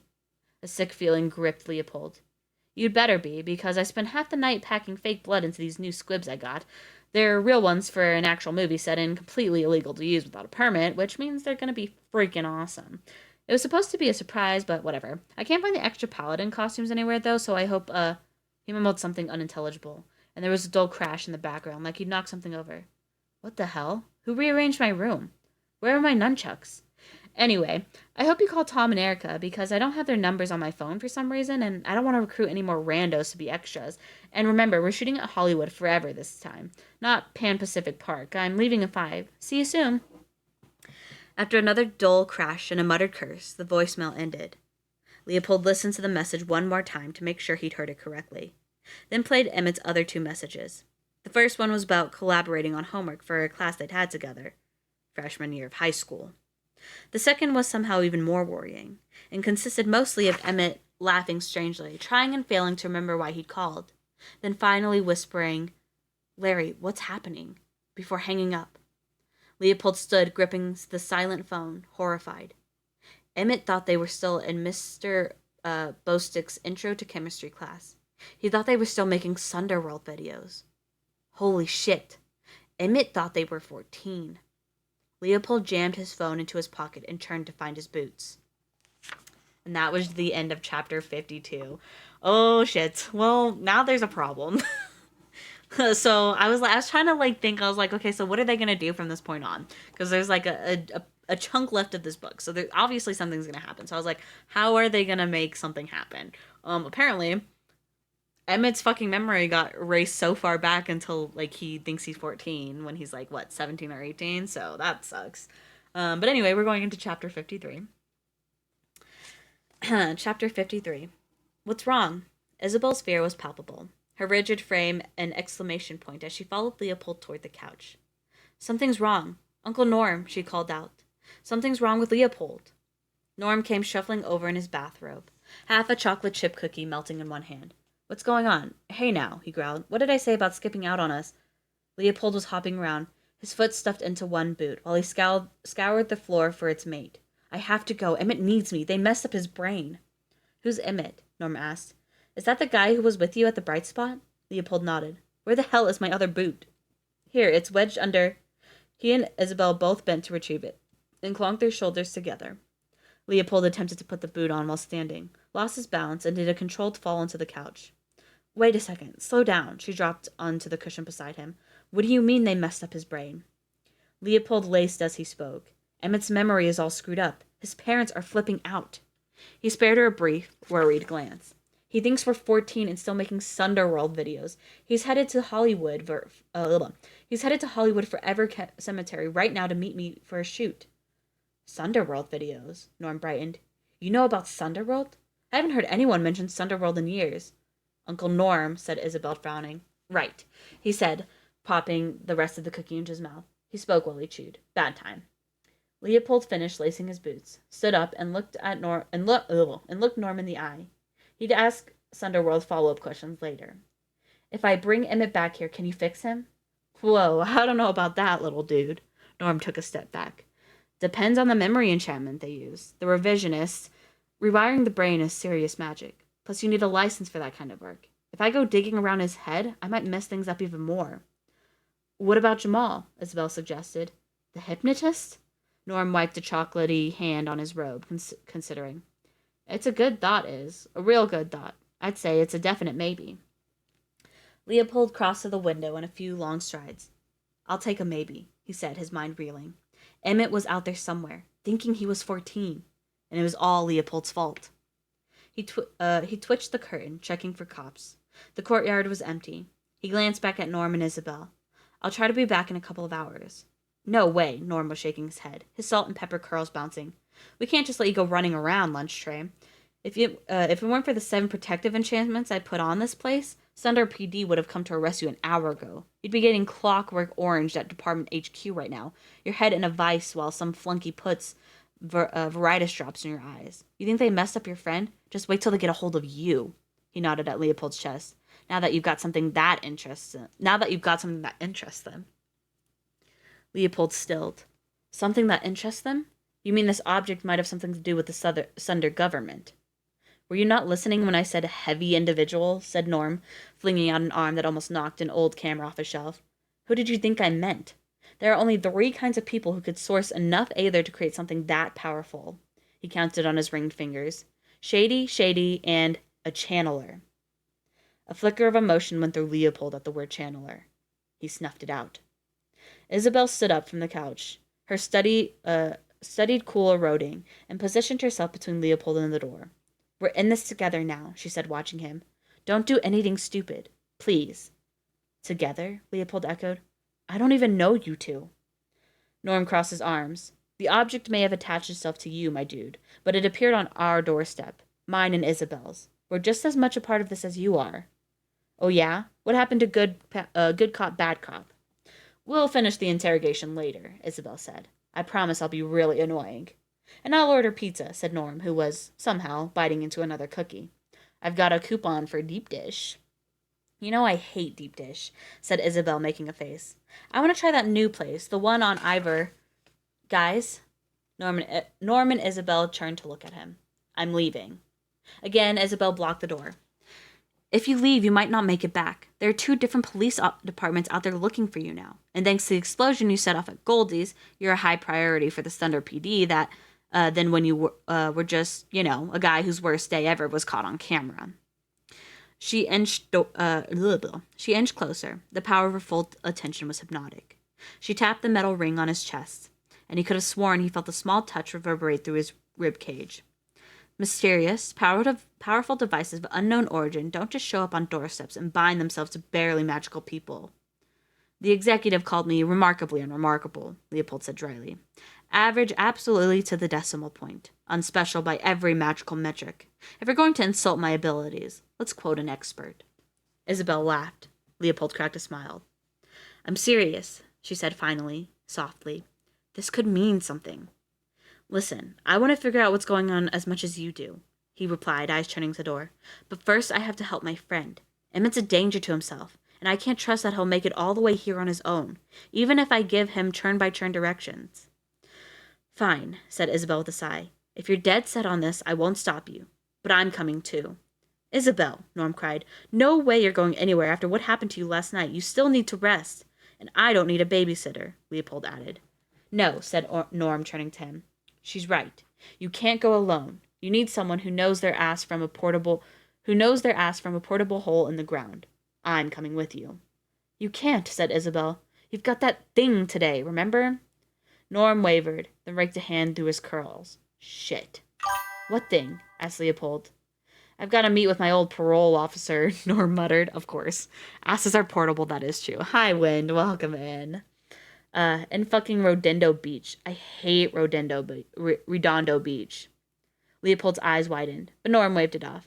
I did a stint in Salton State a few years back for possession of unauthorized magical devices. He added air quotes in a scowl. Bureaucratic overreach at its finest. Long story short, I owe my parole officer a huge favor, and he happened to pick today to call it in. Don't worry, Isabel said. My uncle's not a criminal. Not unless absolutely necessary, Norm added with a wink. Right. So, Isabel fixed her eyes on Leopold. We've got a deal? No. Isabel frowned. You won't last 10 minutes without me. Listen, Leopold said, his impatience rising. I might be lunch tray Larry, but I killed the Noxum with that tray, okay? I'm going to be fine. Norm's witch laughter filled the room. He clapped Leopold on the shoulder and gave him a little shake. I think I like this guy. Yeah, said Isabel, still smiling. I think I do, too. Okay, chill out, girl. You just met him. Chill. That was the end of chapter 52, or 53, by the way. Now we're in chapter 54. Oh, we're almost there, guys. We're so close. All right, let's see. In the end, Isabel got her way. She and Norm had conferenced in the kitchen, exchanging heated whispers before she emerged looking pleased with herself. After which a sullen Norm had barked at Leopold to follow him into his bedroom. Can you feel the love tonight? Can you feel the love tonight? I don't like the Lion King movie. I'm gonna be so honest. I freaking hate that movie. I really do. Where was I? Oh, you gotta change your clothes, lunch tray. Both sets of cops will have a description of he'd taken in Leopold's burned and bloodied outfit. That. Alone now, Leopold studied himself in the mirror of Norm's surprisingly neat bedroom, frowning at his bare chest. He often frowned at himself in mirrors, but this time the focus of his displeasure wasn't his unruly hair or moderately developed pectorals, but the thing centered between them, encircled by shreds of the bloodied shirt he'd been forced to scissor away. Hold on. There we go. Interestingly, He no longer felt a barely containable urge to tear the thing off his body. How are things fitting? Norm called from behind the door. Fine, Leopold called back. Be right out. He turned to the clothes Norm had left on his paisley sheeted waterbed. A pair of baggy, beige drawstring pants, a washed out shirt that read Lollapalooza 94, a burnt orange fraying at the elbows track jacket. Though Leopold appreciated the gesture from a veritable stranger, he pushed aside Norm's pile of weed scented garments in favor of a new wrinkled basics form from his duffel bag. Already he'd spent several minutes cleaning himself up in the bathroom, grateful he remembered to pack a razor and some deodorant, but he would have killed for a hot shower, had there been time. He pulled on a gray Henley and a pair of black jeans, then finger combed his reddish brown hair. The one thing he'd lost in the madness of yesterday was his crappy Dodgers cap. And with a sigh of resignation, he searched through Norm's offerings for a suitable replacement. I mean, fair, but where else can you see a meerkat dress and drag into a hula? That's true. That's very true. Yeah, you're right about that. The only real option was a beanie. It was pink, with a smiling cartoon cat embroidered on it. The cat, naturally, was giving everyone the middle finger. Norm and Isabel were in consultation in the living room when Leopold emerged. They were sorting through a range of what looked like home-brewed magical devices on a console table. Norm muttered as he pointed to a pair of tea-brown dice, and Isabel said something affirmative in reply as she skimmed them off the table and dropped them into a pocket of her cloak. I'm ready, Leopold said. Looking up, they broke into wide smiles. You wore the beanie! Norm laughed, flashing a double-barreled thumbs up. I've got the matching slippers too, man, if you want to borrow them. I'm good, thanks. I never pictured you as a stoner, said Isabel. You look like you might try to sell us a dime bag outside a bowling alley. I was going for someone who wasn't blown up recently, Leopold said, high-stepping an overflowing laundry basket on his way across the room. Isabel, on the other hand, hadn't changed much. Do you wear that every day? Leopold said, meaning the cloak. Only when there's a chance I might need to defend myself, she said, struggling. Which is most days. She selected a slim, serrated knife from the tabletop and slid it into a sheath on her belt. Holstered beside it were what appeared to be a looped rope, an old TV remote, and a small can of spray paint, among other less identifiable objects. A ready-for-almost-anything kit. My own design. Norm waved a hand at the items like a game show host. Knock-some repellent, a chance scrambler for a low-level curse deflection, and a befogger for quick escapes, plus a few other goodies. He winked at Isabel. Just in case. Just in case. Leopold couldn't help but think of his mother. Absently, he lifted a hand to the focuser, the outline of which he could feel through his shirt. He wouldn't let her down. Leopold had started to follow Isabel to the door when Norm caught his elbow, pulling him aside. Need to bend your ear about something, he said, his expression suddenly grave. It's about Izzy. Oh, Leopold looked ruefully at the door. But Emmett, my niece is strong, confident, and smart as hell. It's easy to get fooled into thinking she's as bulletproof as she pretends to be. But she isn't, said Norm, low and serious. In fact, she's not well. Leopold hesitated, remembering the web of scars he'd seen trailing up her forearm. She's sick? Not exactly. Norm glanced at the entryway, where Isabel knelt, partly out of view, lacing up her boots. She has a sort of situation. She wouldn't want me getting into all this with you, but it's important that you know. Casting can be very dangerous for her. But she carries around that focuser. She cast us halfway across the city with a port spell last night. She got lucky. She could have been seriously hurt. Norm shook his head. Look, I forced her to give up her focuser today, but even a cheap precast could cause an injury. That's why I make devices for her and load them with high-potency aether. It's of a purity you can't find anymore. Powerful enough to allow Isabel to use a bit of magic to protect herself, but without really casting. Unsure how to respond, Leopold just nodded. Norm leaned in, his voice dropping to a whisper. The true bastard of it is, she's really goddamn good. Naturally, she gets frustrated, tries to outsmart her condition. It never works. She put herself in the hospital more times than I care to remember. The hospital? Leopold echoed. Norm's eyes narrowed on him. Do not let her cast. Okay, yeah, sure, Leopold said, frowning. I won't. I promise.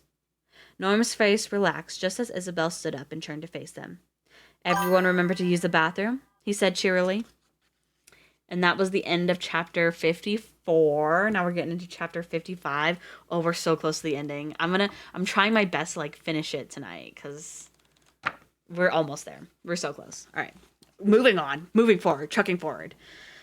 Holy hell. This place is gorgeous, Leopold said under his breath, craning his neck as he and Isabel walked through the grand lobby.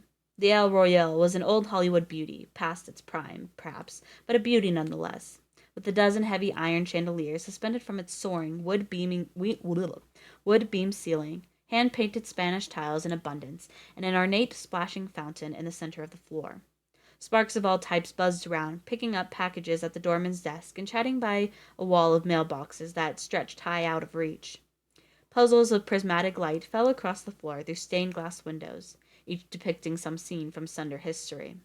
Had Emmett been there, he would have forced them to stop so he could analyze every detail, cross-referencing them against his voluminous knowledge of LA's history. Of course, if Emmett had been there, they wouldn't have been in such a hurry. Leopold quickened his pace, the dread in his gut growing heavier with each step. "The beauty's a trick," Isabel whispered as they rounded the fountain. "The El Royale was built on top of an old Noxum containment pit, way down in one of the sub-basements. The building was meant to be a sort of cap. If it wasn't so fancy, nobody would have wanted to live here." She hesitated, glancing at him. Leopold's mind was elsewhere. "You still got those sunglasses from yesterday, right?" Leopold put them on and pulled his beanie low. They exited through wrought iron doors. Leopold felt a light pressure tug at his limbs, as if he'd walked into a giant spider web. He pushed forward, was released with a barely audible pop, then stumbled outside feeling lightheaded, like he'd experienced a sudden and dramatic change in altitude. "That's the veil," Isabel explained. "It's an enchantment we use to protect the building from overly curious slacks. Their eyes slide right past it." "Cool," he enthused, looking back at the invisible barrier. The exit led not onto busy Cahuenga Boulevard, but into a narrow alley, all the better to hide the comings and goings of the building's Sunderese tenants. Buntings of colorful laundry swayed overhead, drying on lines stretched between the El Royale's beautiful facade and that of its unremarkable and almost certainly unmagical neighbor. In this part of town, spark and slack seemed to be shuffled together, cheek by jowl. Leopold's phone buzzed. It was a text from Emmett. "Where you at? Pretty chill here, just dead people around, haha." Emmett, unnaturally punctual for a teenager, was already at Hollywood forever. A touristy cemetery packed with dead celebrities.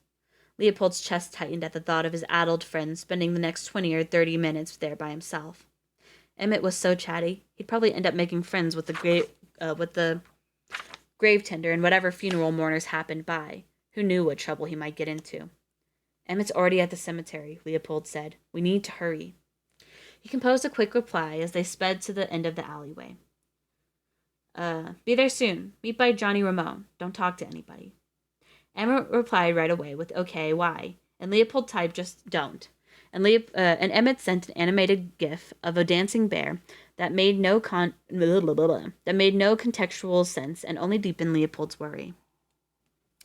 The sky sprawled open at Cahuenga, smog like a bathtub ring smearing the horizon. Tar-stained palms lined both sides of the wide avenue, a parade of shabby cheerleaders shaking their pom-poms through 5 lanes of indifferent traffic. Isabel pointed south. "We'll take Cahuenga to Santa Monica to Hollywood forever. Sunder public transport doesn't reach the cemetery, so walking will be fastest. We just need to make a pit stop first. It'll only take a minute." "What? No. Yes." "Why?" "Because I need to get something. Something that's saved me more times than I can count." She looked at him with a gleam in her eye. "Snacks." "I am not hungry," he said flatly. Isabel grabbed his hand and pulled him off the sidewalk. "These aren't regular snacks," she said. "Just trust me." He supposed he did trust her to some extent, because he allowed her to drag him across the street at a dead sprint, Isabel's cloak flying out behind her as they dodged knots of cars and a speeding city bus. Even after they'd made it to the other side, she hardly slowed, guiding him around a tangle of tipped shopping carts and into the parking lot of a grungy strip mall. It looked like every other grungy strip mall in town, save one detail: the sagging inflatable wizard on its roof. A memory sparked, sudden and vivid, of a man pulling a tooth from his own mouth, then using it to feed a parking meter that opened a glowing cavity in the pavement. Leopold had seen it happen not 3 weeks ago, right here, through the window of his idling Volvo. An eerie feeling crept over him, like he was treading in his own ghostly footsteps. He and Isabel went into a convenience store called Jay's Cash and Dash, squashed between a strip mall psychic and a tire shop. As an automatic door hissed open to admit them, Leopold felt a minor tug, like a half-strength version of what he'd felt leaving the El Royale. This place, too, was veiled. The Cash and Dash was deserted except for a hipsterish Asian guy manning the register.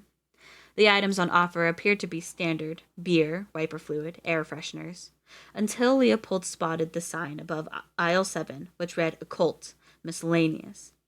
Beneath those words in faint palimpsest, Leopold could make out the sign as it must have appeared to Slacks. Pet food expired. Compared to the rest of the store, aisle 7 was in a sad state. Its shelves picked over like a miniature 99 spells that was about to go out of business. A disorganized rack of precasts in plastic packages, dusty tabloids shuffled with what looked like spell books, a few focuser accessories, but no actual focusers. Wasting no time, Isabel headed straight for the snacks, grabbing a bright orange bag of flamin' hot Maggi-Crisp, and something that looked almost exactly like Raisinets, but instead were called abracadabs. "What do these do?" Leopold asked, trailing her to a lighted drink fridge. Isabel chose a neon green energy drink and pushed the frosty can into his hand. They give your Aether levels a quick boost. It's all junk food, so the effect doesn't last long, but it's better than nothing. Even using my uncle's devices can dig a hole in your levels that could leave you weak if you've barely done magic before. Best to be prepared. I'm considered a snack. I bet you are, Wind. I bet you are. Remembering the awful, hollowed-out feeling that had come over him during his channeler test, Leopold nodded and looked down at the can of Aether Blast Extreme he was holding. "Chug it and meet me up front," she said, already heading for the register. Leopold popped the top. It made a sound like a .22 rifle shot and sprayed purple sparks up his nose. He fought back a sneeze, then took a cautious sip. After an involuntary full-body shudder, a strange and pleasant sensation of simultaneous heat and cold coursed through him. He decided it wasn't half bad. Leopold's phone buzzed. Another text from Emmett. Update. Bored, hungry, think I'll hit Astro Burger. Text me your order. Don't leave. Almost there, Leopold texted back. A lie. I'm bringing food. I made toasted cheesy bread. I thought you were going to bed, Skelly. But also, that sounds really good. I didn't eat dinner because I wasn't really hungry. I had a tummy ache, so I didn't eat anything. And I'm kind of am hungry, but I don't know if it's just because I'm sitting in one spot and think I'm hungry, but we'll see. The food part wasn't a lie, though he wasn't sure what would happen if a non-magical person consumed Aether-laced snacks, and this wasn't the day to find out. In response, 3 dancing dots appeared on his phone screen, then disappeared. Leopold's anxiety spiked. Oh, thank you, Wind. I think it was just like a little stomach ache because I had McDonald's earlier today. Anyway, that was the end of chapter 55. Now we're in chapter 56. We're almost done. I should be asleep, but my head's like, no. That's so fair. Hold on,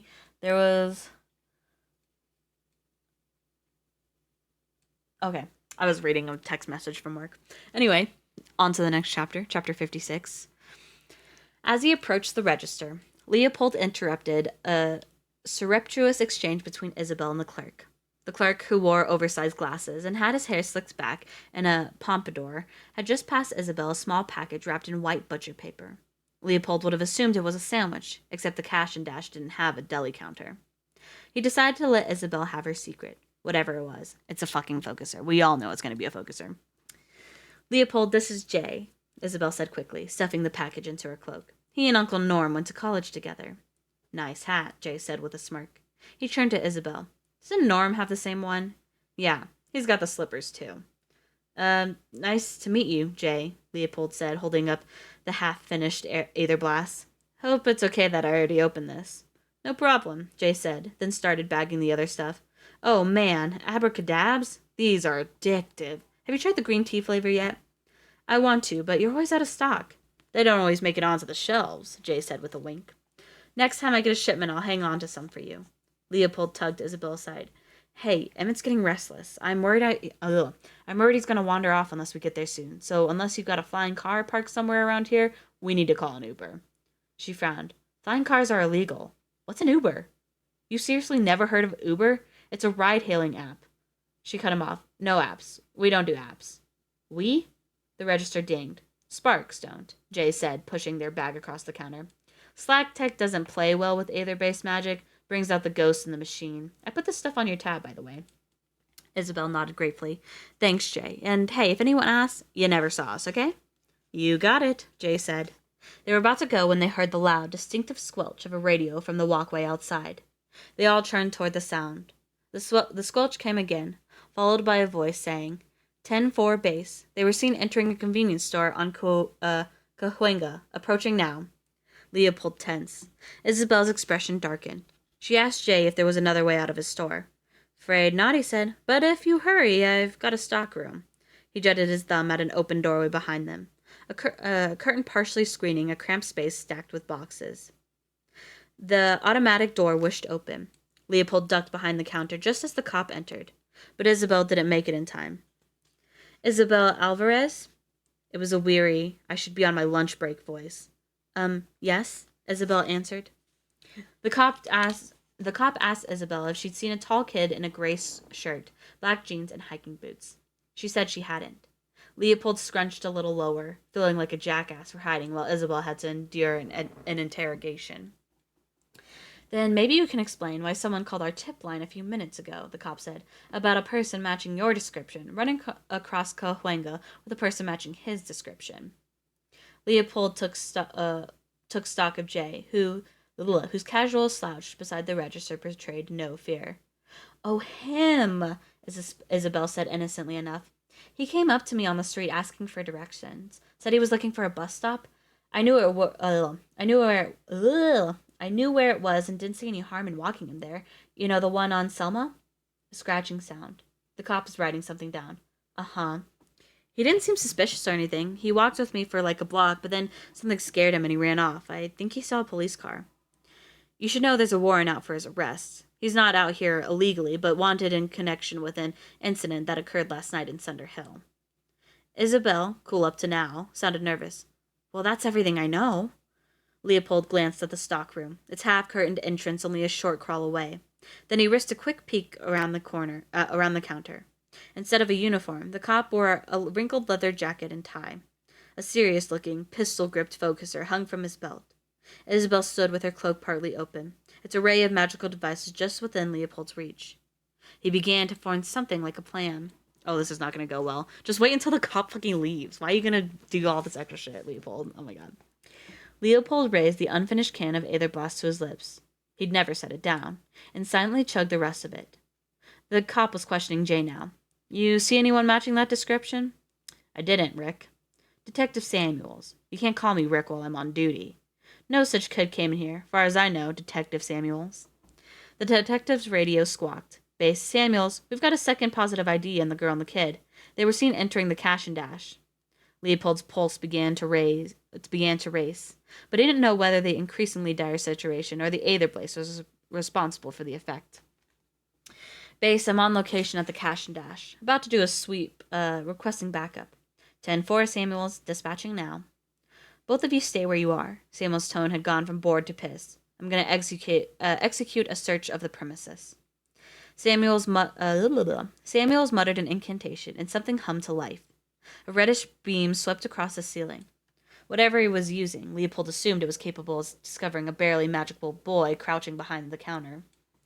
I'll help you search, Jay offered. There's a bathroom and a broom closet past aisle 7, and you'll need my keys to get into them. All right, but the girl stays here. Hands on the counter where I can see them. No funny business. No casting. Sorry. Leopold scanned Isabel's holstered devices. He then reached out, wrapped his finger around the hilt of her slim, serrated knife, and drew it carefully from its sheath.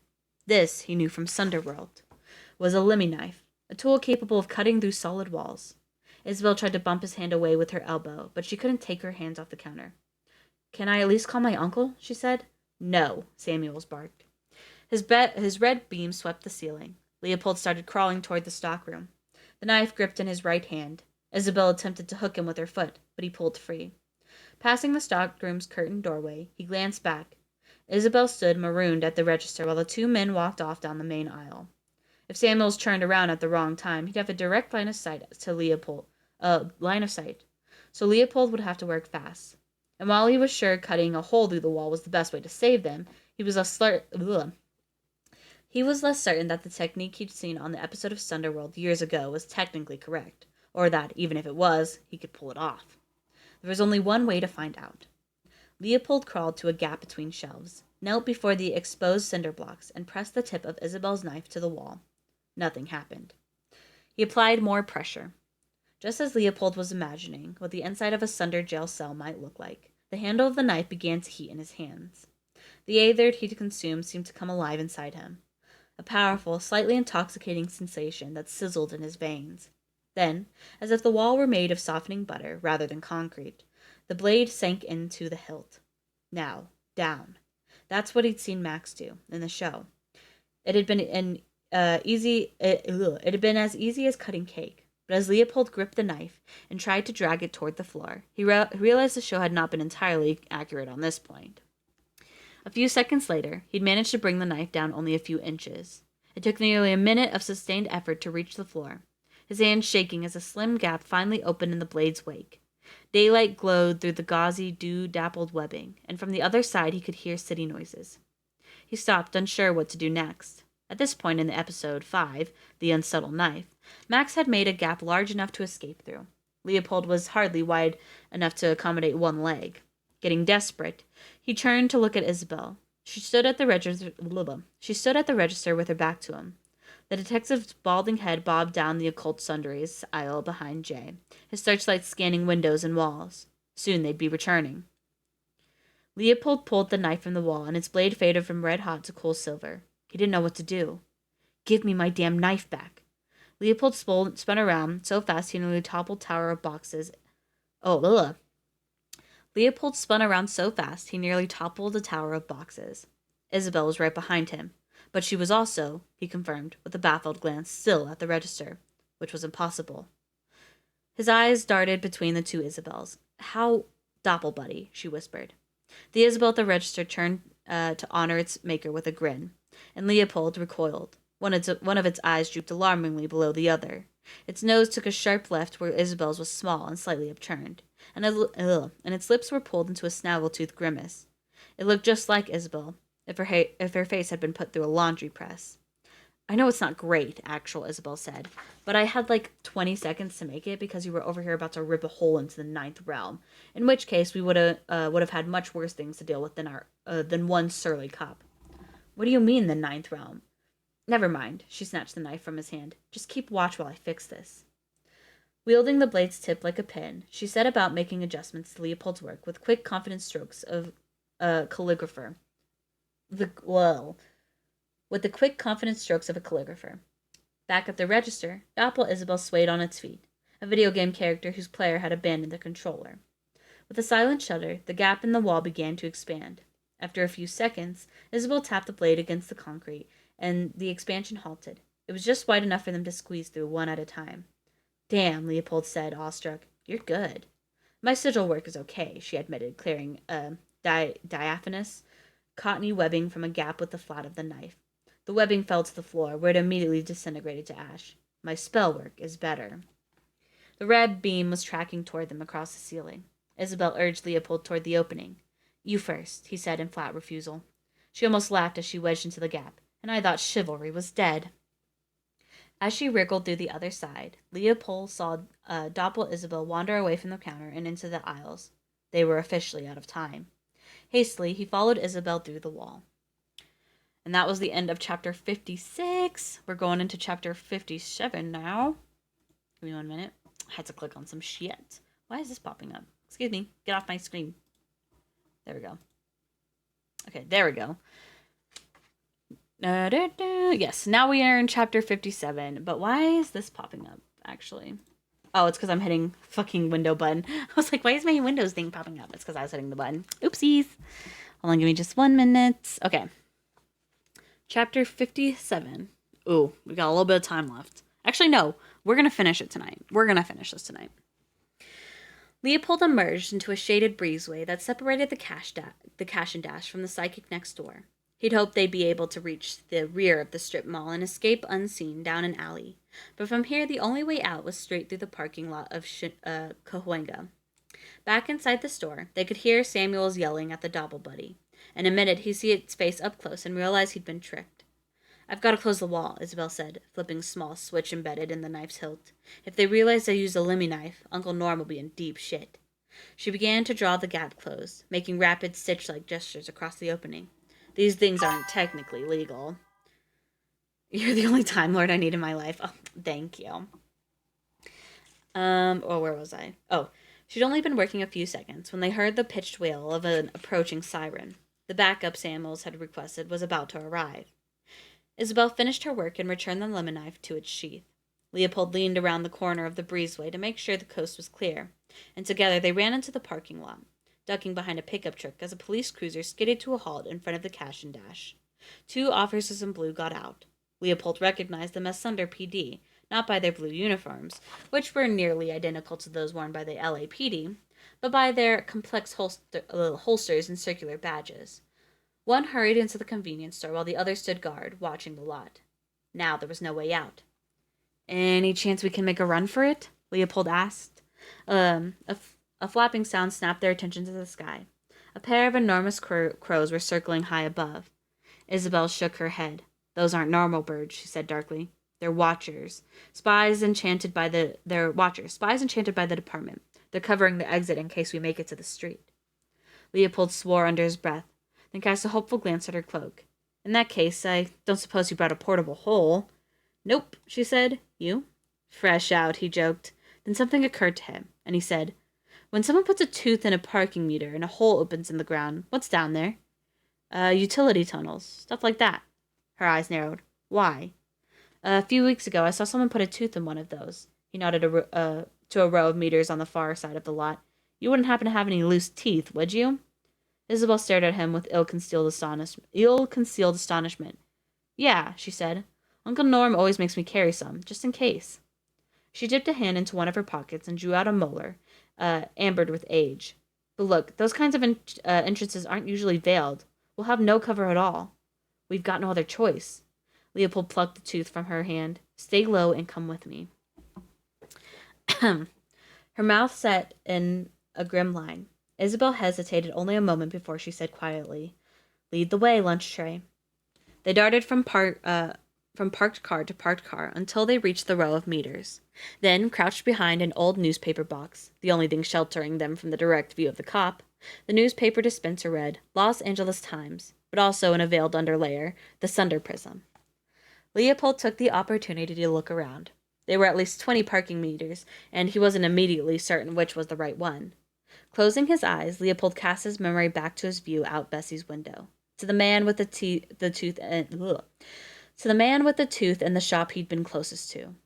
The birds are circling, Isabel whispered. The cops will be able to pinpoint our location any minute now. Suddenly, he had it. His eyes flew open. That meter, in front of the vacuum repair shop. It looked like all the other meters, but for one detail, which resolved into perfect clarity only as Leopold focused on it. Below a slot that accepted coins was a second opening, square-shaped and blue. There, he said, pointing. It's that one. Isabel nodded, her jaw tight. Leopold's blood pumped in his ears as they ran the short distance, wasting no time. He pushed the molar into the square slot. Immediately, the meter emitted a low hum, and the asphalt in front of it began to shimmer, then ripple. There came a cry of alarm from behind them. They spun around to see a stupefied woman shouting incoherently, dropping shopping bags at her feet, waving her arms at the rift now splitting the pavement. Pedestrians stopped and stared, disturbed by the commotion. Sirens blared nearby, and the crows overhead clamored for attention as 2, then 3 Sunder cops came running. Leopold urged Isabel forward. The hole had widened enough to expose a ladder, its lower rungs vanishing into darkness. Isabel paused to stuff something that resembled chewing gum into the slot booth, which quickly expanded to cocoon the entire meter. She'd only just placed a foot on the first rung when the crack of a focuser rang out. They ducked for cover as a bolt of blue shot overhead, leaving a scorched trail in the air, shattering the shop window behind them. The street erupted in chaos, passer-by now screaming in terror. Leopold scrambled down the ladder after Isabel, nearly losing his grip on the steel rungs as his head disappeared below the level of the asphalt. The hole was already beginning to ripple shut overhead when someone shouted, "Larry Barry!" Against his better judgment, Leopold looked up. Samuel stood above them, his legs straddling the fast-closing fissure, his face warped grotesquely through the lens of his focuser, which was aimed straight to them. The lens brightened suddenly, blindingly, a spell firing off just as the hole snapped shut, muting Samuel's angry shout, blocking his cast and suffocating the last rays of daylight. And then all went dark, and they were lost in an inky, bottomless gloom. That was the end of chapter 57. Now we are in chapter 58. We're almost there, guys. We're almost at the end. We're going for it. Chapter 58. The ladder's cold metal numbed their hands as they descended, rung after slippery rung, into a black infinity.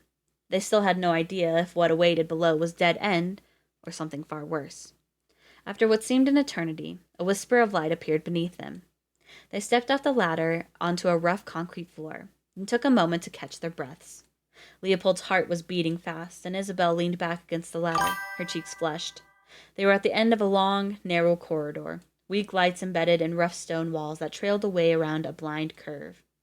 The words transportation. Can I just say, it's so wholesome how happy you are doing these readings. I love doing these readings. They're so fun for me. Hopefully they're fun for you guys too. They were at the end of a long, narrow corridor, weak lights embedded in rough stone walls that trailed away around a blind curve. The words transportation department were stenciled at their feet in orange spray paint. On the floor a bit farther down the corridor was a bold "No trespassing." Leopold glanced back up the ladder. "That thing you did to the parking meter. A sickle. It should render the meter inoperable for a few minutes," Isabel said, though she sounded less than certain. "I think." They looked at each other, then at the path ahead. They broke into a run.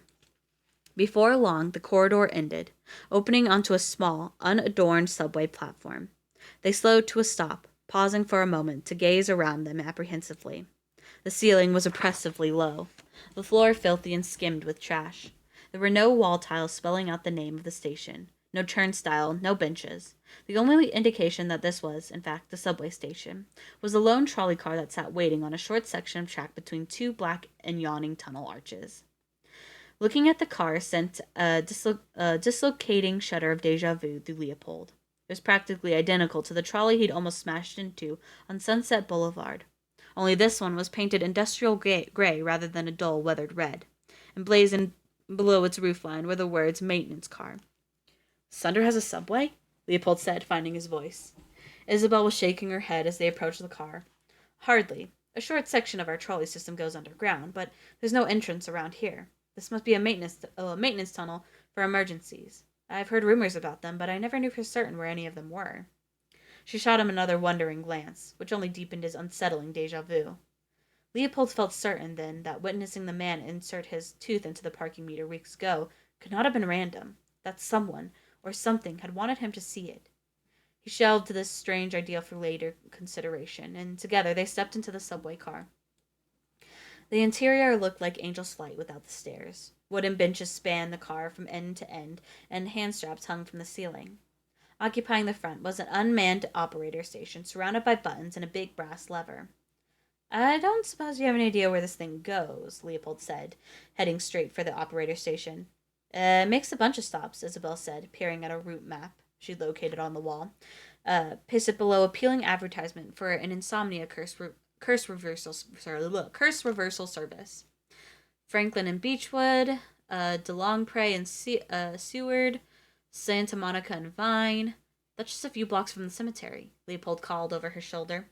He was searching for a token slot among the buttons, starting to feel hopeful again. "Right," she joined him at the panel. "Now if we can just figure out how to start this thing." Leopold gave up on finding a slot and simply shoved the big brass lever forward with both hands. Immediately, the engine thrummed to life below their feet, and then, without any warning or PA announcement, the car let out an alarming series of creaks. Oh my god. The car let out an alarming series of creaks and lurched forward.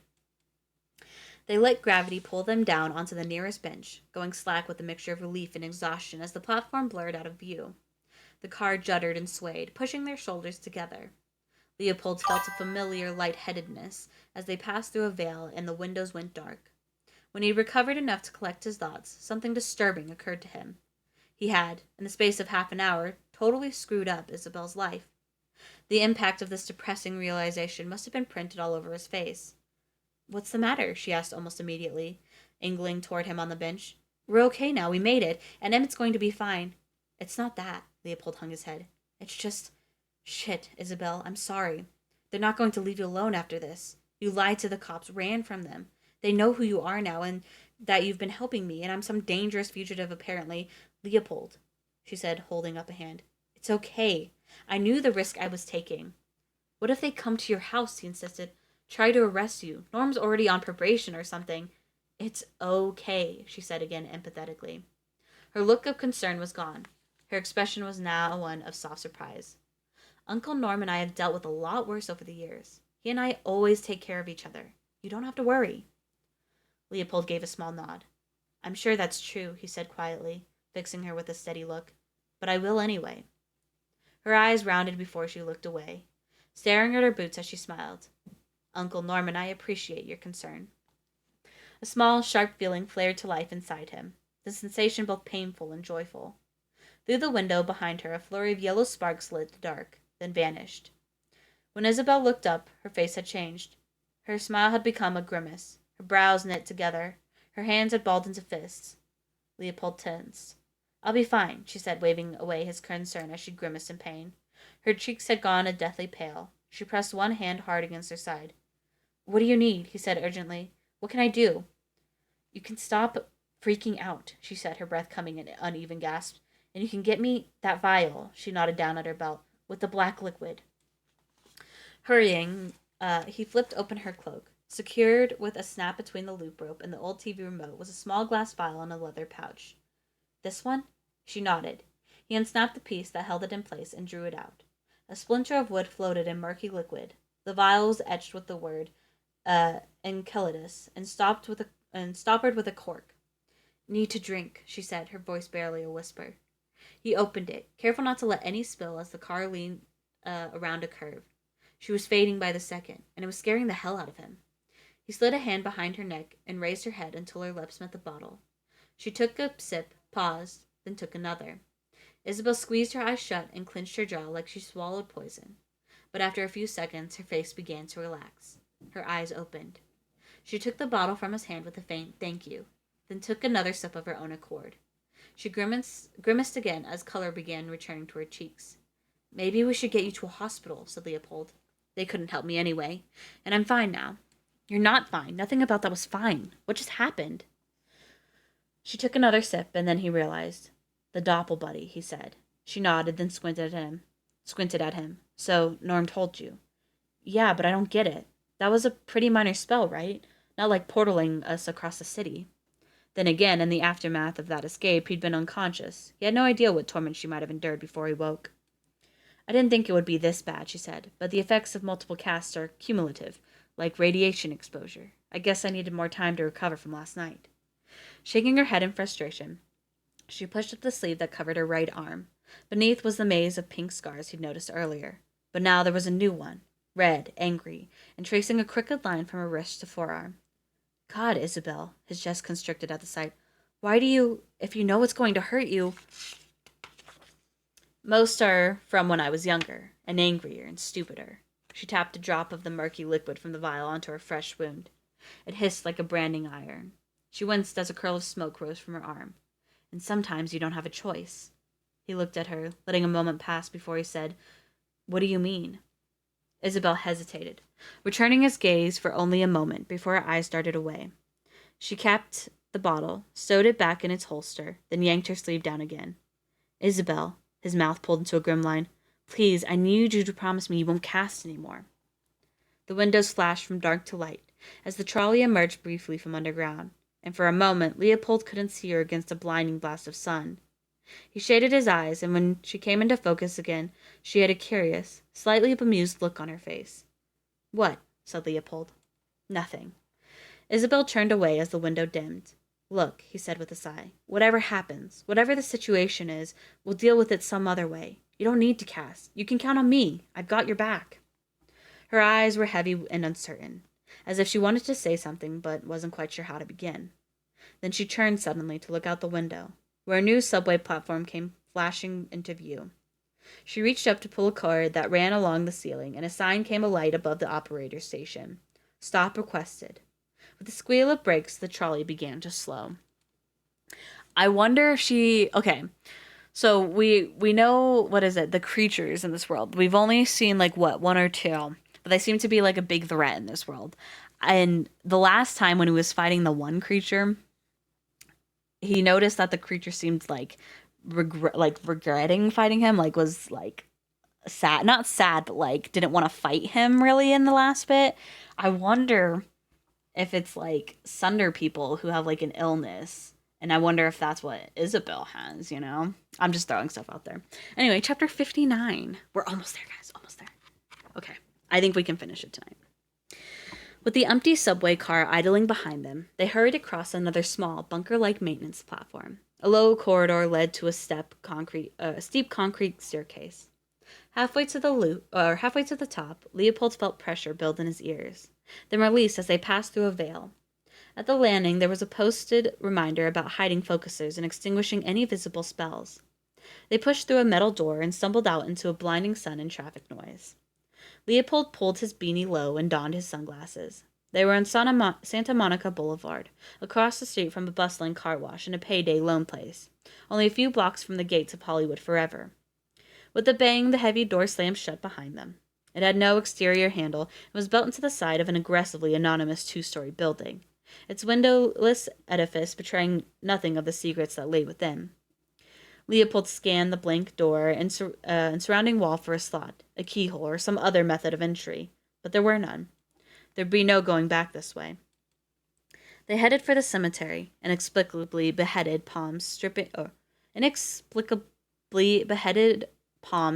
the sidewalk with their pencil-thin shadows. As they dodged pits and potholes, Leopold's spiraling thoughts returned to Emmett. Once they got his friend to safety and found a way to help him, Leopold would figure out what the device suctioned to his chest was for. There'd be time to discover what his mother had wanted from him, and what other purpose the Thomas Guide was meant to serve in his life, if any. There would be time for all of it, he promised himself. Leopold and Isabel walked alone into the cemetery, through a flank of iron gates, past a wooden sign carved with an infinity symbol, and words veiled with slack eyes. All Realm Resting Place. They crossed an expanse of manicured lawn where peacocks roamed, fanning their tail feathers for tourists, and hurried into the cemetery proper. Beyond a few rows of modest graves by the entrance, the cemetery was dominated by ostentatious crypts and tombs, their size appropriate to the egos of the old Hollywood moguls and movie stars whose bones they contained. They avoided a tour group, snapping selfies of the grave of Rudolph Valentino, then another meandering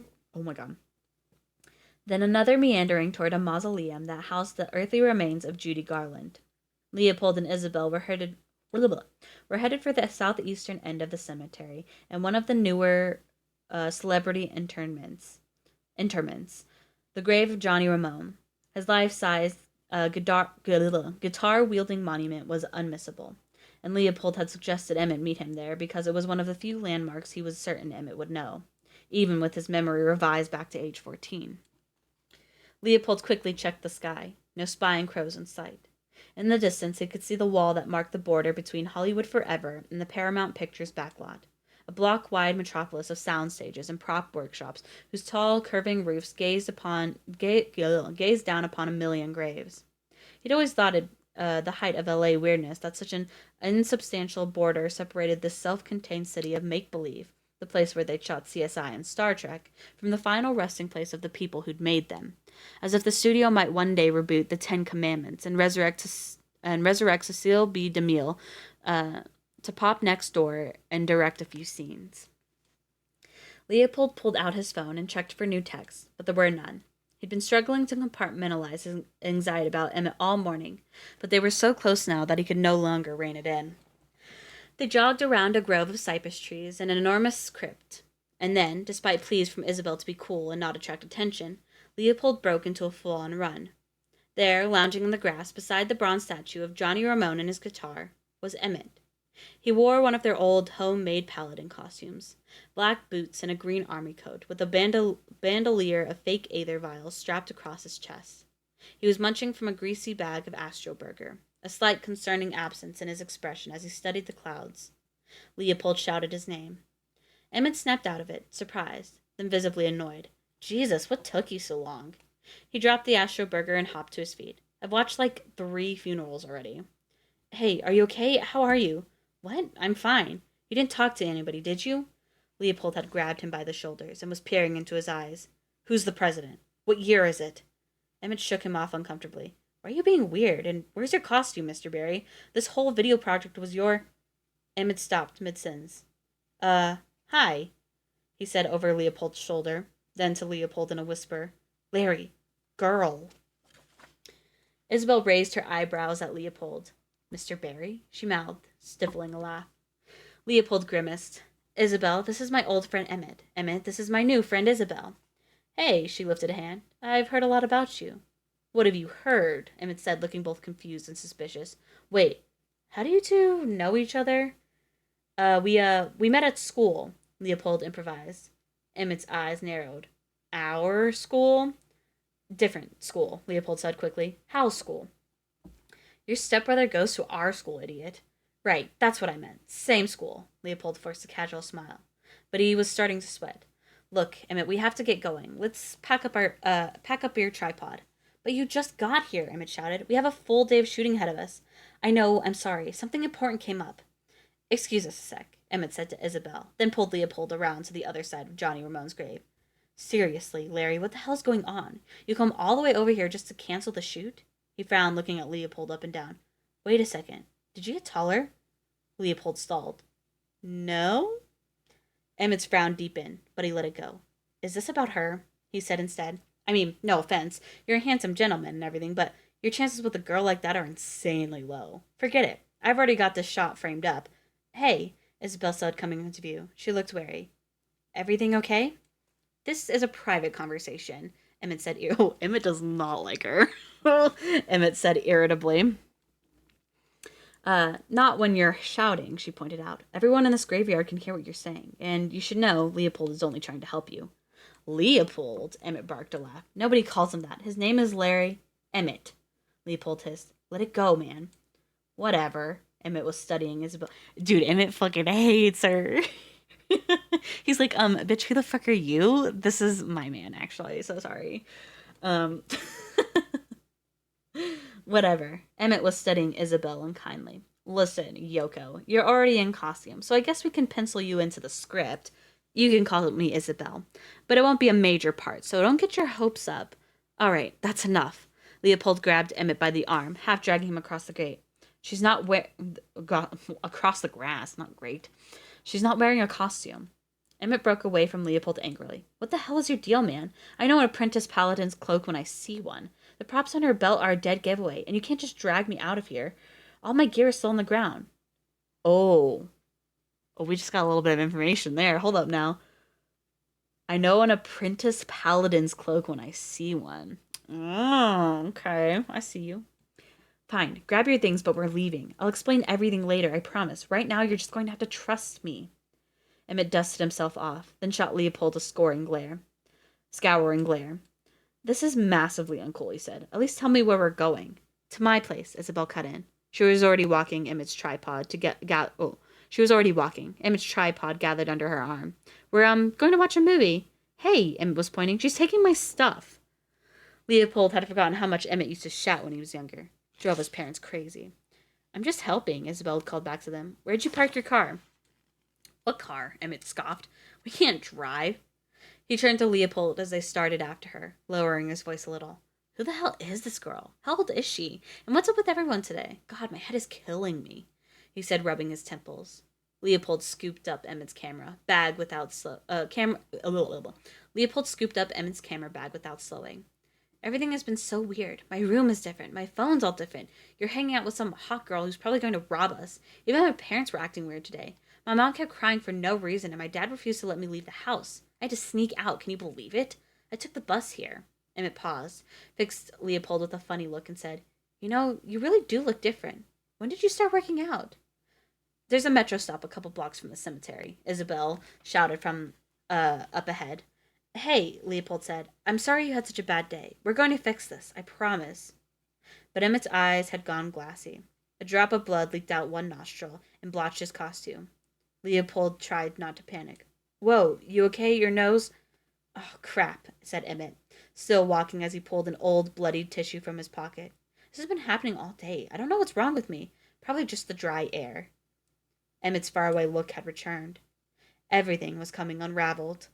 Leopold wondered whether they'd even be able to guide him through a crosswalk without a full-blown freakout. They just cleared a small hill when Leopold heard something that made him go cold. Larry! Emmett! Emmett frowned, then turned around. What the? Mom? Dr. Laura Worthington was hiking toward them, small in the distance but fast approaching across the grass. But that wasn't the half of it, or even the worst of it. Striding along beside her was Richter. Uh-oh. Oh, no. Oh, no. I can't wait to see where this goes. Chapter 60. Leopold, Emmett, and Isabel came to a crashing halt, the three of them toppling together, then freezing in a parody of police lineup. Leopold wondered if he was dreaming. Then he heard his name, bellowed by his father. Larry, don't you dare run away from me. That nails on a chalkboard voice, somehow both nasal and baritone, was evidence enough. This was no dream. I can't believe he used to scare me, Leopold thought. Isabel grabbed Leopold's arm. That's your dad? He met her eyes and stared down at her hand on him, surprised. Yeah, he said quietly. Hey, you're cutting off my circulation. Sorry, she pulled away, then looked ahead. I swear I've seen him before. Oh, shit. What does that mean? What's that supposed to mean? What do you mean? What do you mean you've seen him before? Okay, anyway. Leopold frowned. Really? Yeah, I don't know. His face looks so familiar. You probably saw him on a billboard, Leopold suggested. That big one on Sunset? Mom, Emmett hollered, then waved. Did you bring any snacks? Stay right there, baby, Dr. Worthington waved back from afar. Don't move. Okay, Mom. Love you. Dude, stop. Leopold yanked Emmett's arm down. We need to get the fuck out of here. Emmett reared back. Whoa, Mr. Perry, language. When did you start using the F word? Leopold narrowed his eyes at his dad. Yesterday. Emmett started giggling. He looked high, and his nose was bleeding again. His head swung around as he looked in the scenery, then wobbled upright. Holy moly, your girlfriend has a lemon knife? He said, his words slurring a little. Can I hold it? Leopold cast a sidelong glance at him. Take care of him. I'll be right back. Where are you going? She said, sounding panicked. She was looking from him to Emmett, who was making half-hearted efforts to snatch the knife off her holster. I have to talk to the parents, Leopold said. Convince them to give us some space. Then take this with you. She pressed something into his hand. There's an easy trigger. He felt the slide of cold metal, the warmth of her hand, a spark of heat in his belly. For a fraction of a second, he forgot what he was doing. He blinked, looking at her. What is it? My uncle calls it a bewilder light. Theoretically, it'll make them forget everything that happened to them in the last half hour. It was the size and shape of a small light bulb, but heavy, cast entirely in riveted gunmetal. Leopold raised his eyebrows. Theoretically? It hasn't been tested much. She had the decency to look sheepish. Maybe try not to use it if you don't have to? Leopold regarded the bewilder light uncertainly, nodded at Isabel, then jogged toward the adults. He was halfway there when Richter turned to shout something over his shoulder. Over the rise behind him, a pair of uniformed LAPD officers appeared. Leopold came to a sudden halt and swore under his breath. Richter hadn't only been in contact with the Worthingtons. He'd brought a couple of cops with him. Classic asshole, Richter. Of course his dad would turn this into a teachable moment. Richter had probably made a deal with the police to keep Leopold in a holding cell overnight, just to scare him. The only option now was to backtrack and bolt. Though he'd wanted to reassure Miss Worthington and Emmett was going to be okay, it seemed he wouldn't get the chance. Leopold? He spun around at the terrified pitch of Isabel's voice. She was waving at him frantically. Run! Ooh, that was a short chapter. But now we're in chapter 61. Oh, we've only got, we have 1, 2, 3, 4 chapters left after this, guys. Well, 3 including the epilogue. Or, no, 2 including the epilogue, because we're reading 61 now. So, here we go. Chapter 61. Leopold ran like hell, slowing just long enough to Emmett in the right direction. With Isabel grabbing one of Emmett's arms and Leopold the other, they broke into a mad dash. In a semi-dazed state, Emmett was pliable enough. They had no choice but to abandon Emmett's equipment in a heap by Johnny Ramon's grave. At their backs was a chorus of shouts, Richter's loudest of all, while Emmett registered a steady litany um, of complaints, uh, the status of those snacks from his mom, the unfinished bag of Astroburger, and the wisdom of leaving his gear unattended in a graveyard. Leopold knew it would have been simpler to bewilder the adults with Norm's device, but his conscience was too heavy. He'd be lucky if he could get Emmett's head right again. If he used untested magic on Emmett's mom and messed up her brain too, he'd never forgive himself. Distantly, Leopold heard one of the officers swear, then grumble about being forced to run. This was supposed to be my day off, groaned the other one. Leopold exchanged a look with Isabel. Clearly, Richter had recruited a pair of bargain bin cops for the job. Running three across was slow, but Leopold knew Hollywood forever well enough to make a few clever, sudden turns that kept them ahead and mostly out of sight of their pursuers, all while answering Emmett's increasingly agitated questions with, trust me, I know this is crazy, but please trust me. Finally, after rounding a blind of trees and surprising a goth couple making out on Boris Karloff's grave, Emmett whispered, okay, I do. Okay, I trust you. In the sad, scared way, like you knew something big was wrong. Wrong with him, too. And wrong with him, too. A moment of clarity that, combined with Emmett's worsening nosebleed, made Leopold feel like dying. After that, they didn't need to coax Emmett along anymore. He was athletic and ran cross-country. Suddenly, they were having trouble keeping up with him. Is his nose still bleeding? Isabel asked, her voice punctuated by chugging breaths. Yeah, Leopold said, lungs burning as he guided them through a weedy patch. They darted into a passage that squeezed between a long, white mausoleum and a high wall past a section with the graves all in Cyrillic. Then through a clique of strutting peacocks that honked in haughty annoyance. Despite their efforts to stay ahead, Richter and Dr. Worthington's shout hounded them stubbornly. More distantly and more occasionally, one of the cops would blurt out a half-hearted, "Stop, kids." So far, the teenagers had done a fair job of keeping out of the adults' line of sight, but it seemed there would be no evading them completely. Now shouldering through a prickly boxwood hedge, Leopold faced a series of bad options. Hard to their left were a smattering of graves and a few big tomes in the shadow of the adjoining paramount wall, which was unscalably high and topped with razor wire. To their right was a wide open lawn where they'd quickly be spotted. Far ahead was yet another unreachable wall, but this one, at least, had an exit gate, beyond which lay Gower Street and the promise of escape. That would have been the obvious choice, except the adults seemed to have reached the same conclusion. Richter and Dr. Worthington appeared ahead of them now, crossing the broad stretch of lawn and, in the process, cutting off their only path to the gate. The two uninvested cops were still somewhere behind them. The adults were closing in from both sides. Over here, Emmett cried, beelining for a row of fancy crypts. Emmett, wait! They dove after him, ducking behind a glassy tomb that looked like something out of Architectural Digest, Eternity Edition, while Emmett darted over to its next door, a neighbor, a miniature Greek temple ringed by black columns and a mildew-stained statuary. When they caught up with him, he was gazing through the bars of its heavy door. Inside, Leopold glimpsed a cramped stone room that held graves stacked like drawers in a file cabinet. Nice digs, Emmett said, his eyes wide with interest. We should hide in here. Bad idea, Leopold said urgently. Even if we managed to get the door open, all they'd have to do is look through the bars and they'd see us. No, they won't. This one's veiled, said Isabel, studying Emmett with mild amazement. Emmett was busy gathering a bouquet of dandelions from the overgrowth. There's an enchantment on it. What kind of enchantment? Leopold asked, throwing a look behind him. No sign yet that they'd been spotted. I don't know. Isabel reached up to run her hand over some runic inscriptions beside a carved wing skull. I think this says it wants some kind of payment. Payment? Like money? I don't know, she said again, shaking her head. I dropped out of the Lyceum a few months ago. Never finished my Sunderrune seminar. What? Leopold turned, stunned to stare at her. Why would you drop out of the Lyceum? She almost laughed. Why are you so upset? Emmett shoved between them, then pushed his freshly plucked dandelion bouquet through the bars. The flowers fell, without fanfare, onto the dusty interior floor. After a moment, the door returned a heavy clunk, groaning as some interior latch released. Leopold and Isabel stilled, then turned in unison to study Emmett in fresh astonishment. How did you know to do that? Leopold asked. Emmett, I don't know. There was something always weird about Emmett and how he kind of like knew so much. Hmm. Emmett shrugged. Everyone likes flowers. Isabel, meanwhile, was struggling with the door. Help, please. Leopold moved quickly, shouldering it open with a hard shove, stone grinding on stone.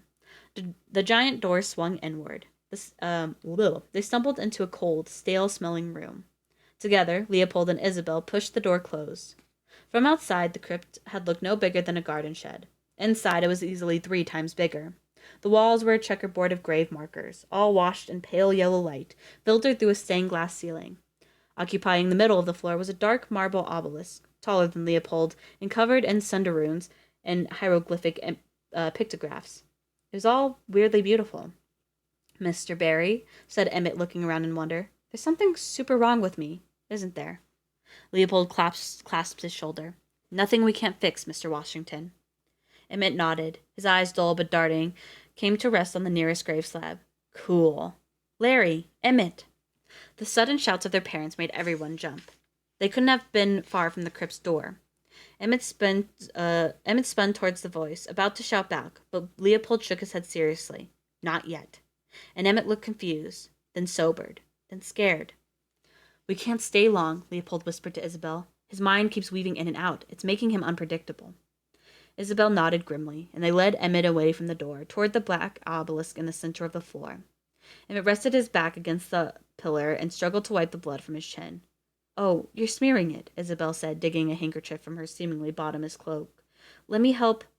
Watching as she dabbed carefully at Emmett's face, Leopold felt something stir within him. He hardly knew Isabel, and yet here she was, helping him, looking out for him and for Emmett too, with a sincerity that was so rare in his experience he could hardly define it. He'd make it up to her somehow. Afterward, Emmett looked better, if still worryingly distant. Isabel, too, was flagging. Her cheeks had drained of color, and her hand was at her side again. She'd been hiding it well, but it was clear now she hadn't fully recovered from her earlier cast.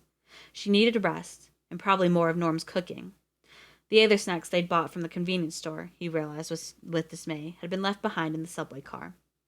Leopold urged Isabel to sit, then crouched beside her at the ready in case Emmett decided to bolt for the door.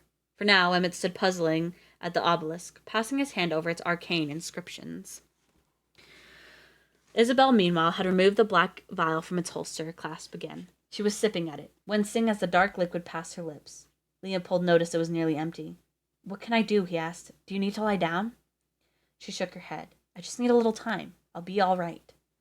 She let her head fall back against the stone while the solution did its work. He peered at the vial in her hand. The etched glass read, Ghost Ship in Enceladus, Foremast Pine. For reasons he couldn't explain, he committed the words to memory. There were more shouts from outside, distant now, then static from a faraway police radio.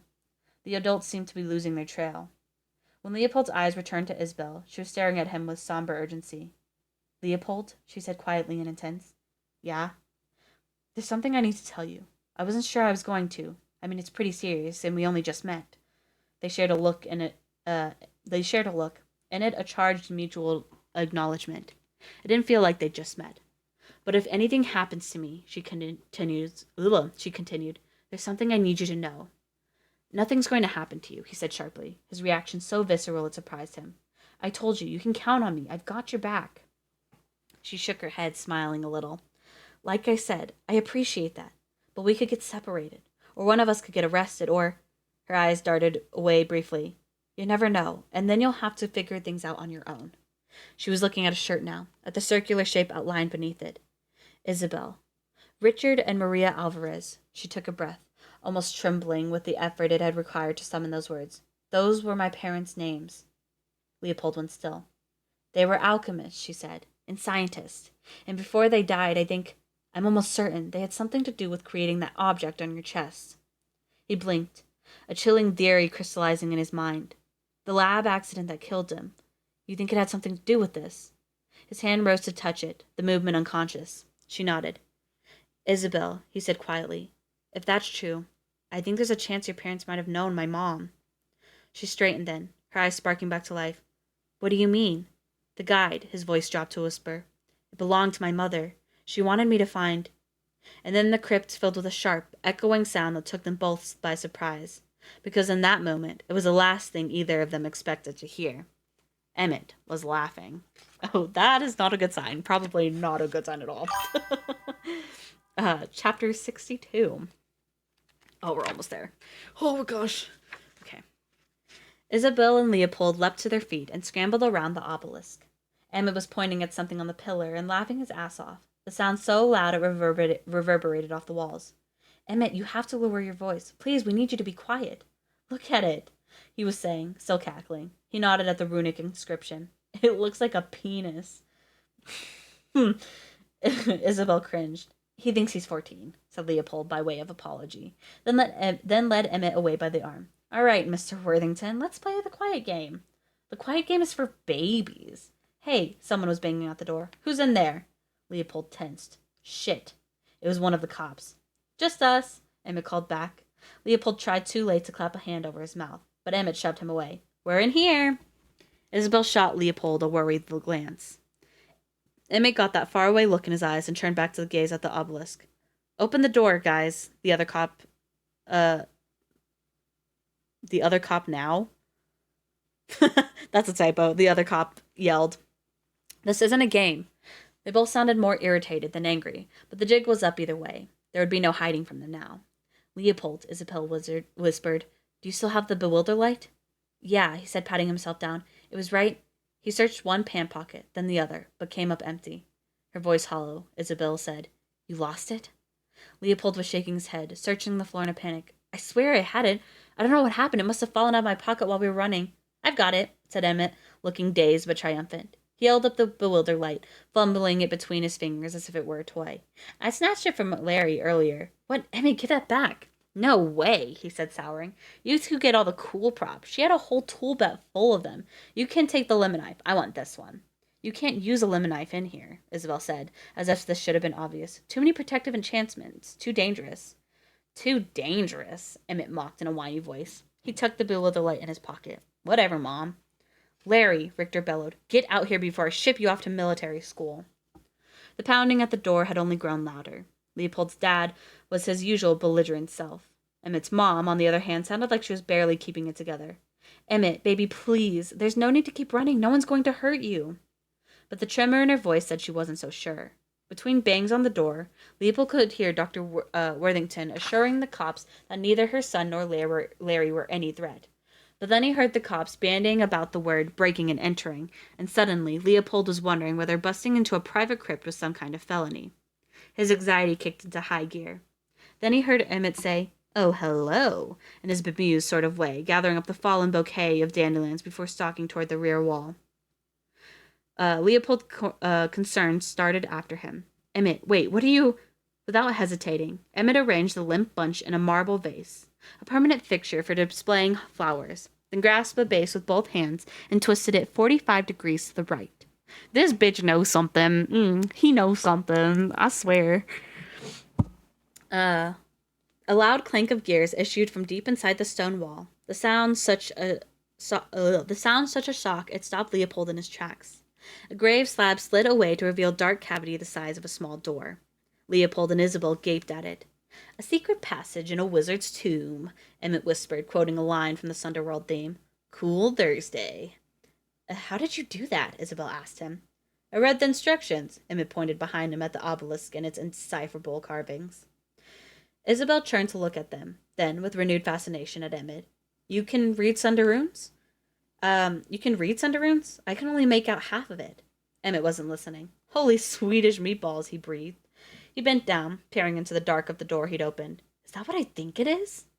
Leopold crouched, Isabel scrambling to join them. Deep within the gloom was a large, cube-shaped appliance covered in flaking white paint. A round door built into the front.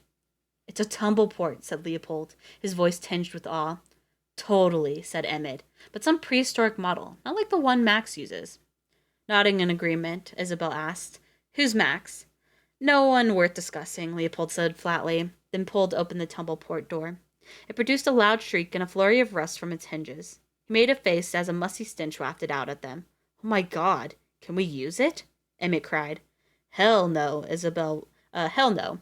Isabel was already backing away, head shaking. Rich people used to put these in family tombs to make visiting the dead more convenient, I guess, but this one's got to be 80 years old. It's almost definitely broken, and even if it's not, we have no idea where it. Don't make us break the door down. Richter bellowed from outside. Emmett, Leopold cried. No! Oh, this motherfucker went in. Leopold, who looked away for only a moment, had turned back in time to catch a glimpse of his friend's feet, disappearing into what looked like a void filled with stars.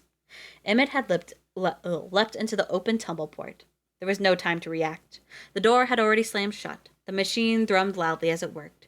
There was a crescendo sound and strobing red light that flashed from a dozen cracks in its rusting body. Leopold could have sworn he heard the receding cry of Emmett going, "Whee!" And then the machine fell silent. The locked tumblers clicked free. Leopold yanked open the tumbler port. A cold blue mist billowed out, but the barrel itself was empty. Leopold lost it. He pounded on the machine. Where are the goddamn buttons on this thing? How do we get him back? Come on, come on! Isabel's steady hand drew him back. Leopold, stop. It doesn't work that way.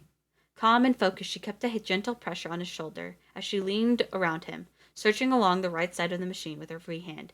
It should be here somewhere, she was saying. If I can just find the... She must have hit a button because a moment later, a small receipt buzzed from a narrow slot on top of the machine. She tore it off quickly and read it, then offered it to Leopold. This is where he went. In blurry blue print, the receipt read, Clovis Memorial Home, Manchester Avenue, Inglewood, California. Inglewood? Leopold looked at her, cautiously hopeful.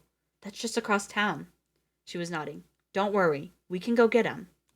Relief flashed through Leopold in a disorienting wave, tempered just as quickly by a new worry. Only seconds after Isabel had taken the receipt from the machine, it spouted another, this one printed in red ink. Out of order. As if to put the matter beyond dispute, the door fell off its rusted hinge and hit the floor with a deafening clatter.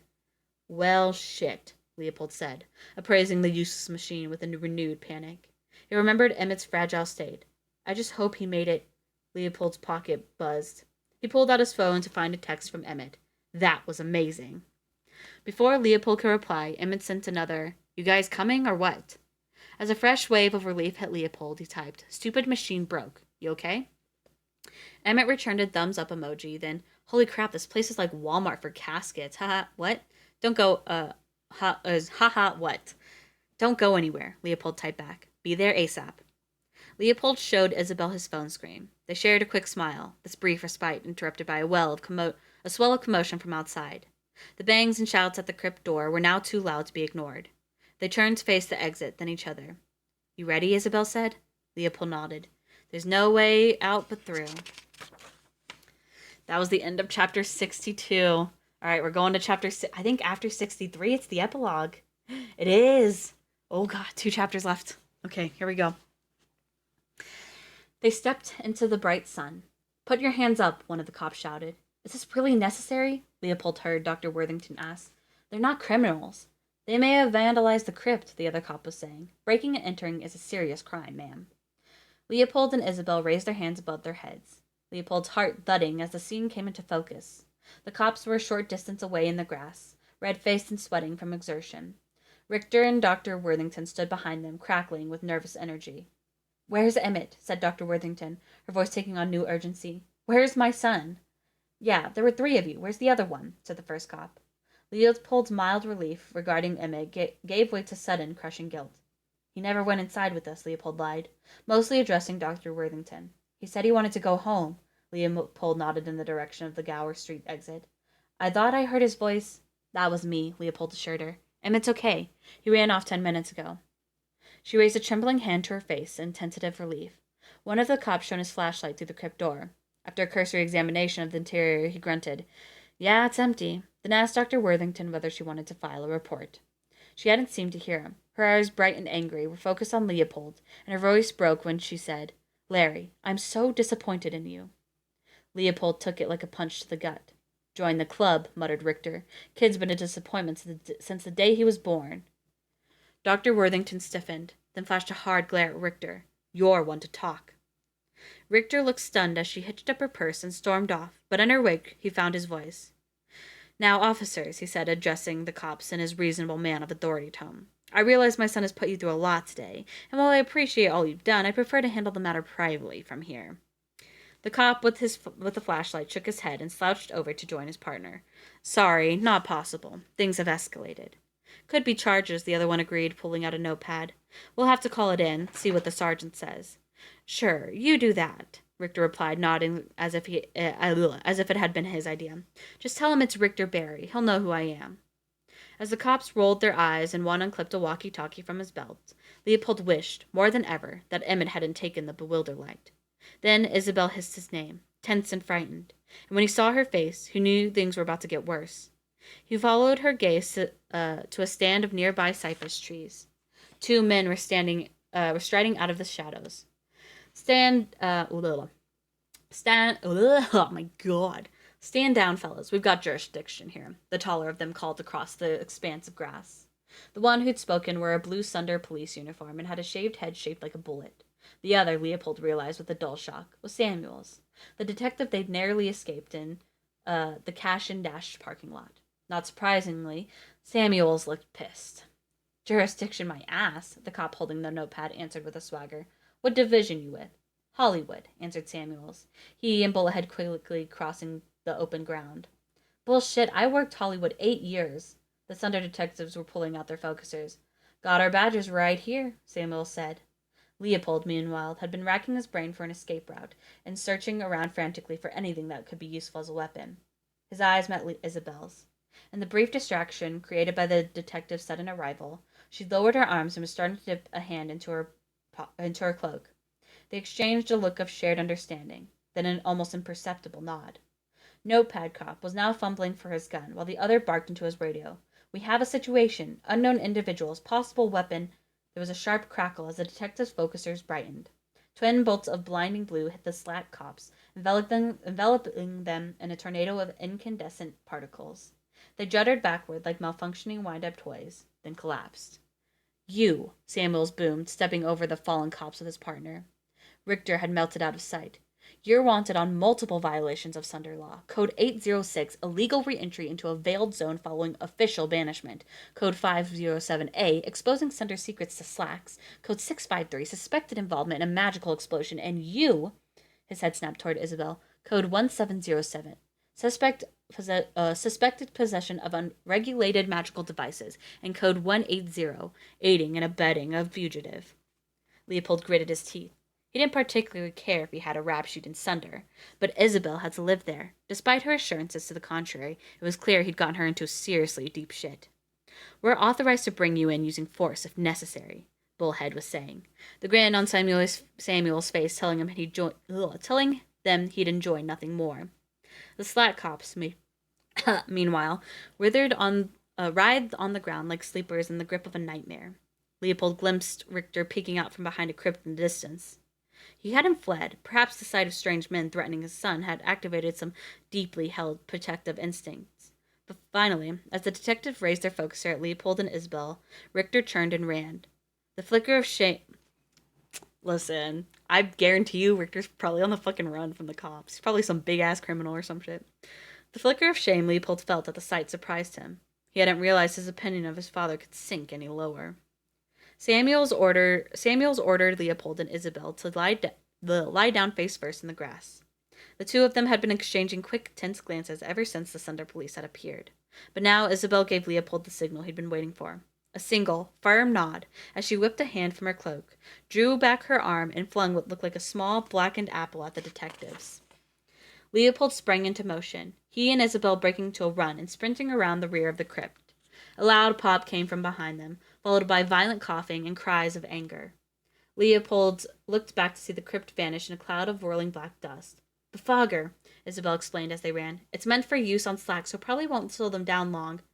As if to illustrate her point, a bright blue spell bolt shot past them and buried itself into the ground nearby, kicking up a fan of earth. We just have to reach the Gower Gate, Leopold said, his adrenaline surging as they curved into a new section of tomes. Then we find that metro station. To Inglewood, Isabel readily agreed, and Emmett. Leopold felt such a swell of affection for her then. He wondered if it was adrenaline messing with his head. I can't tell if it's like setting... I don't know. I have theories. But we won't even get, like, I feel like we're not going to even get confirmation until, like, the second book, which doesn't come out until October. So, a squadron of pigeons scattered before them. Picnickers on a blanket dove for cover behind a bush, one letting out a delayed scream as Leopold and Isabel ran by. Leopold felt the beginnings of relief, nursing a delicate hope that perhaps the fogger had been enough. He and Isabel ducked reflexively as another cast streaked by, missing them by no more than a few feet. Leopold looked back to see the detectives chugging after them with grim determination, far behind but gaining. The befogger had bought them a small head start and covered the detectives in soot, but that seemed to be the extent of their injuries. More concerning, Isabel was beginning to flag, her breasts labor and cheeks flushed. Leopold hooked an arm through her elbow and pulled her along faster. She looked at him sharply, but gave a nod of thanks. He guided them to the left, away from the semblance of a path, and Leopold hoped, out of the detective's sight. They were coming into a section of comparatively humble crypts, and as the monument shrank in size, so did the cover they would provide. They shouldered through a gap in some hedges. "What else can we throw at them?" Leopold asked, holding back some branches for Isabel before they resumed running. Isabel rummaged in her cloak, muttering with dissatisfaction as she dismissed several objects as useless against sparks. Finally, she pulled out a pair of cracked dice the color of strong tea. "Take these," she said between gasps for breath. "They're curse deflectors. They won't work perfectly. The cop's magic is too strong, but it should screw up their aim a little." Isabel brought the dice to her lips and seemed to whisper something before passing them to Leopold. As she shoved them into his pocket, he noted that they were covered now in frost. Isabel went back to rummaging, and they passed a small reflecting pond, startling an old man feeding ducks. "My dazzler! Forgot I had this!" Isabel handed him a large glass eyeball. "It's already activated, so don't hang on to it long." Another bolt split the air beside them, this one so close it singed Leopold's arm, then hit a marble angel and knocked off a chunk of its wing. Angrily, Leopold turned and chucked the glass eye behind them. "Don't look!" Isabel cried, turning him forward just as a series of brilliant white flashes lit up the tombstones and trees around them. There was another scream from an unseen cluster of slacks, over which Leopold was pretty sure he heard Samuel shout, "You little shits!" He and Isabel broke through more shrubs and came into a rolling expanse of low graves. Beyond it, screened by a line of towering palms, was the Gower Gate. They ran by a clutch of tourists in socks and sandals, one turning to ask, "They shootin' a movie or something?" just as another bolt whipped past and sent them scattering in terror. The cast left a comet's tail of sparks scintillating overhead, then slammed into the line of palms. A man selling flowers screamed and ran as their frizzy tops burst into flame. Leopold's mind went briefly to the raccoon, the flaming sycamore tree, the unrecognizable life he'd been living just a few days ago. This startling reverie was broken by the staccato chop of a helicopter and a loudspeaker booming.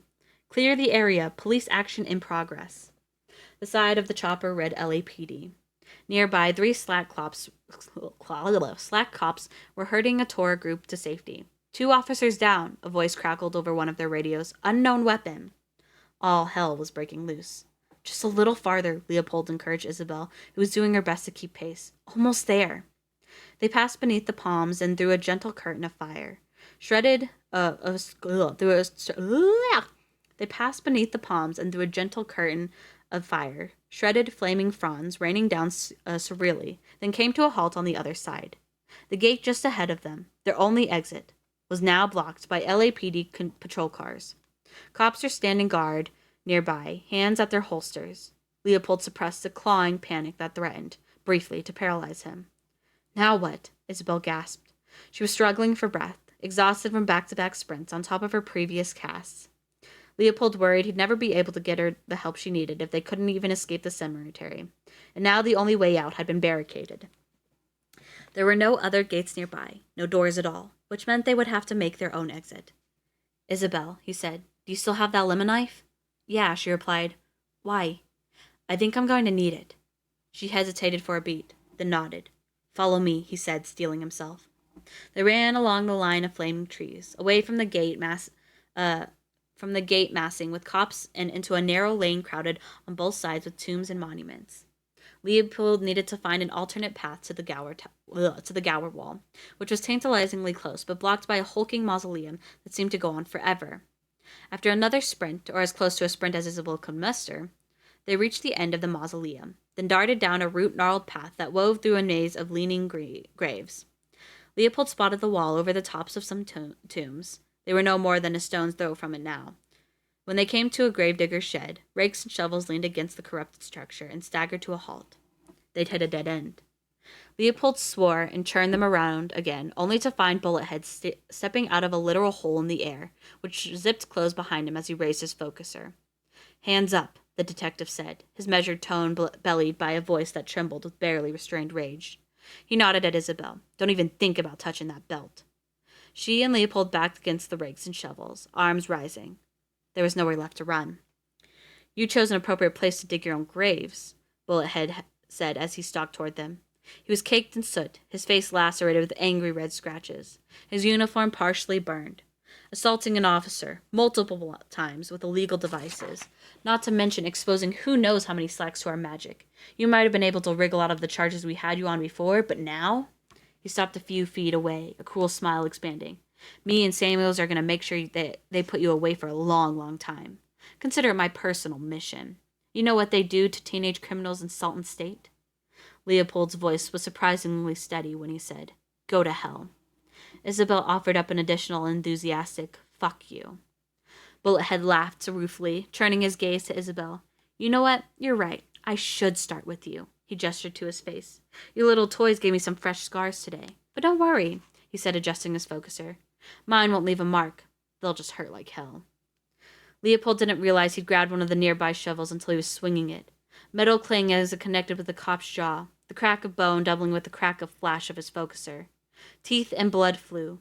Bullet's head went down. It all seemed to unfold in slow motion. Did he just kill a bitch? Oh, shit. Only when Isabel screamed did Leopold realize he'd been injured. He looked down to see blood darkening his left arm, then dropped the shovel, going numb with shock.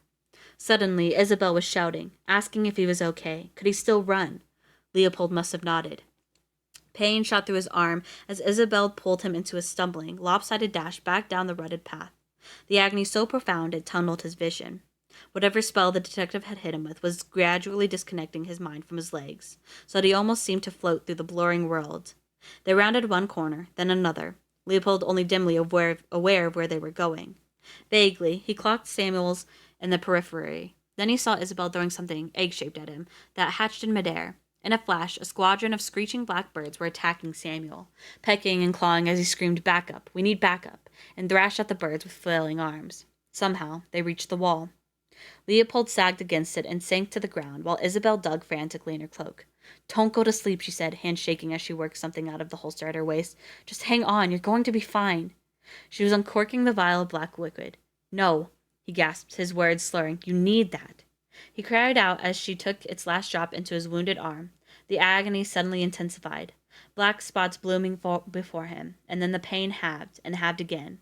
After a moment had diminished such that he could sit up. "You shouldn't have," he managed. "I would have been in a coma in another minute." She looked him over, eyes narrowed with concern. "You need a doctor, but that should hold you for now." "Thank you." He nodded, feeling both his strength and urgency return in equal measure. Isabel slumped against the wall beside him. He could see that this last push had brought her to the brink. Now she looked obliterated. He had to get her out of here. Leopold reached for her belt and drew the lemon knife carefully from its sheath. When Isabel made no protest, he knew she was suffering even more than she had let on. He took a breath and studied the blade, which shone in the flat noonday light. It made infinitely more sense for Isabel to be the one to wield it. She was practically an artist with the lemon knife, while Leopold barely qualified as an amateur. But Isabel was badly weakened, her aether reserves tapped. He'd have to rise to the occasion, for Isabel's sake, and for Emmett's. Gripping the knife in his good hand, Leopold staggered upright and plunged it into the smooth concrete wall. It sank quickly to the hilt.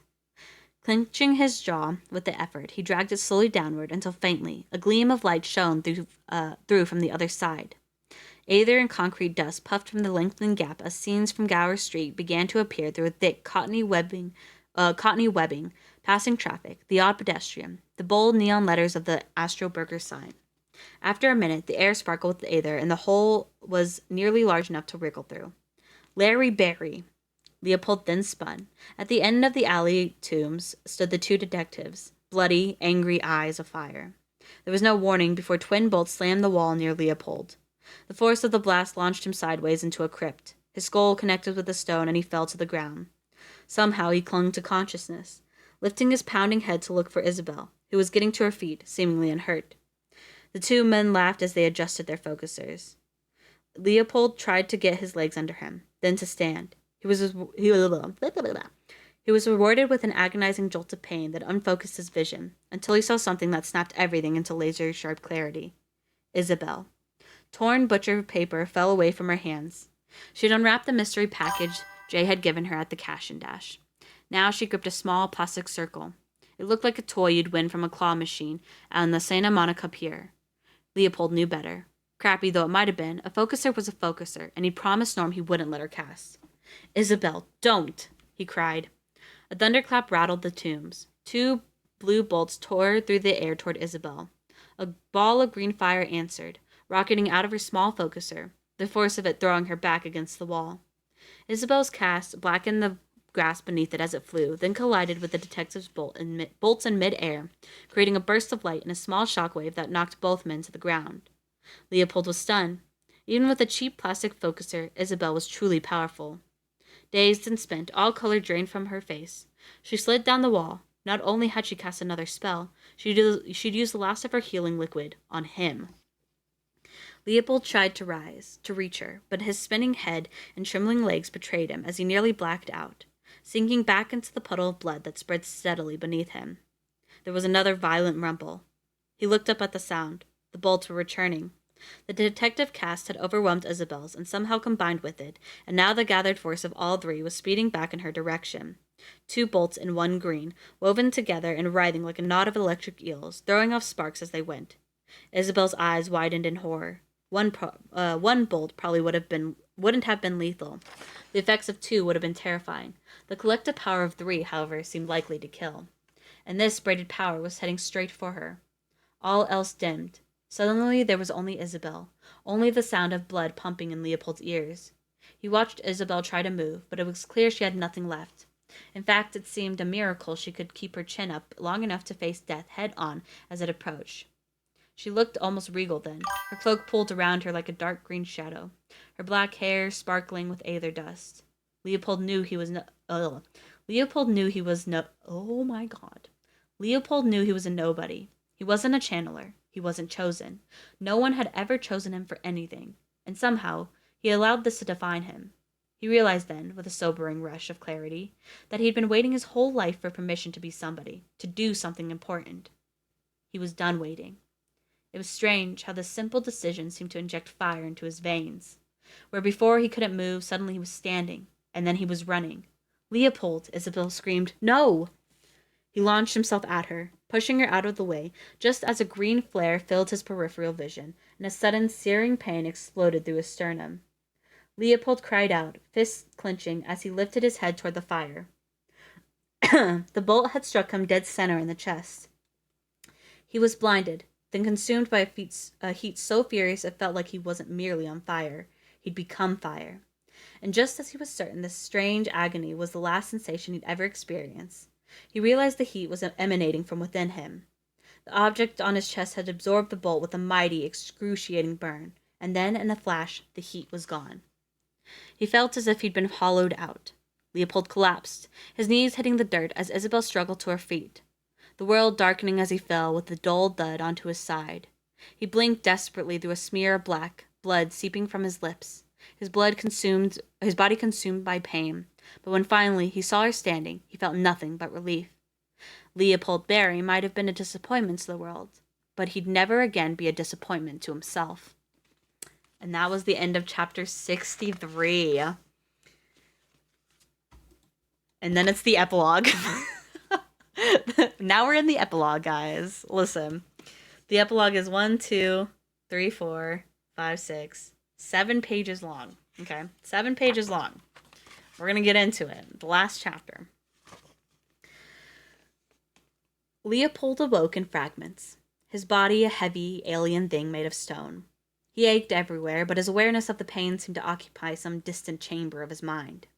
He heard the familiar metronomic beep of health monitors, shoes tapping a hard floor, presences felt more than seen hovering around him, muttering voices that faded in and out, traces of a vanishing dream. He strained to decipher more than snippets. Hell of a mess. Take weeks to fix everything. Never seen the boss so excited. But the words kept slipping away.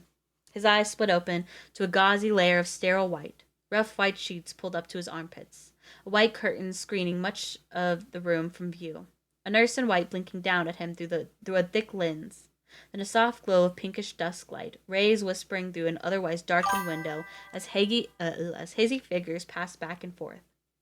Leopold slid a trembling hand to his chest beneath the sheets. The cold metal ring occupied the same space it always did. Further inspection revealed a bandage wrapping his left bicep and a plastic IV dripping some dark but gently shimmering resolution into his vein.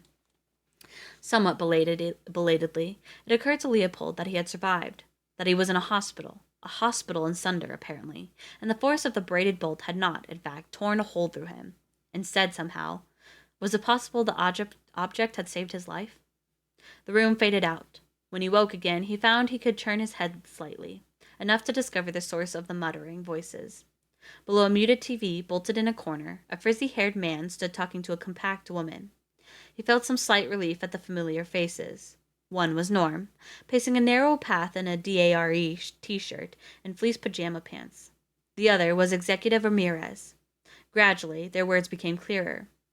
A Sunder PD unit brought them in, Executive Ramirez was saying. Mr. Barry and Miss Alvarez put up quite a fight against two of our officers, they tell me, and caused a huge amount of trouble, which is why they had to call an entire squad. Nothing the department couldn't handle, of course, she added briskly, though we're still in the process of cleaning it up. Memory revising all the slacks who witnessed the incident, the crowds, a number of LAPD officers. Leopold's eyes fell closed, though he kept listening. The kids aren't being charged, are they? Norm asked apprehensively. After what those cops did. I mean, talk about excessive force. That remains to be seen. For now, Miss Alvarez and Mr. Barry are under observation. Fortunately, once the object on Mr. Barry's chest was discovered, the matter was referred directly to me. He put on quite a show, I hear. Our officers were gobsmacked. They say they've never seen anything like it. From what I've heard and from what you've been able to tell me, this object will be of great interest to the department. Sure, yeah, Norm sounded uneasy. I would have reached out sooner, you know, but we only just discovered it. It's all right. I'm sure you had no idea of its importance. Ugh. Leopold could almost hear Norm swallow his pride. Right. There was a brief, awkward silence. Oh, hey, said Norm, snapping his fingers. What about Leopold's compadre? We've contacted our best memory specialist. They should be able to clear up Mr. Worthington's faulty revision by tomorrow morning at the latest. Now, if you excuse me, I'm late for a press conference. Her heels clicked past the bed and out of the room. A moment later, Leopold heard Norm's husky rasp beside him, then felt a heavy hand on his arm. Hey, lunch tray, said Norm. I saw you move a minute ago. You awake? Leopold forced his eyes open. Norm was looking down at him with a crinkly grin. Hi, Leopold croaked. Norm's smile expanded. How are you feeling? Like shit. Totally understandable under the present circumstances. Where am I? Leopold tried to move and regretted it immediately. Why am I not in jail? He asked. Or dead? Those are two really good questions, little dude. Norm's eyes hardened a little. That's what I'm trying to figure out, too. Leopold felt a twinge of fear in response, but he only nodded. Where's Emmett? Right over there, said Norm, gesturing to the opposite corner. After a painful turn of his head, Leopold was overwhelmed with relief to discover Emmett on a hard sofa, knees drawn up and head buried in a book, still wearing his homemade paladin costume. It was a sight so unexpected and welcome that Leopold surprised himself by laughing out loud, the action making him wince.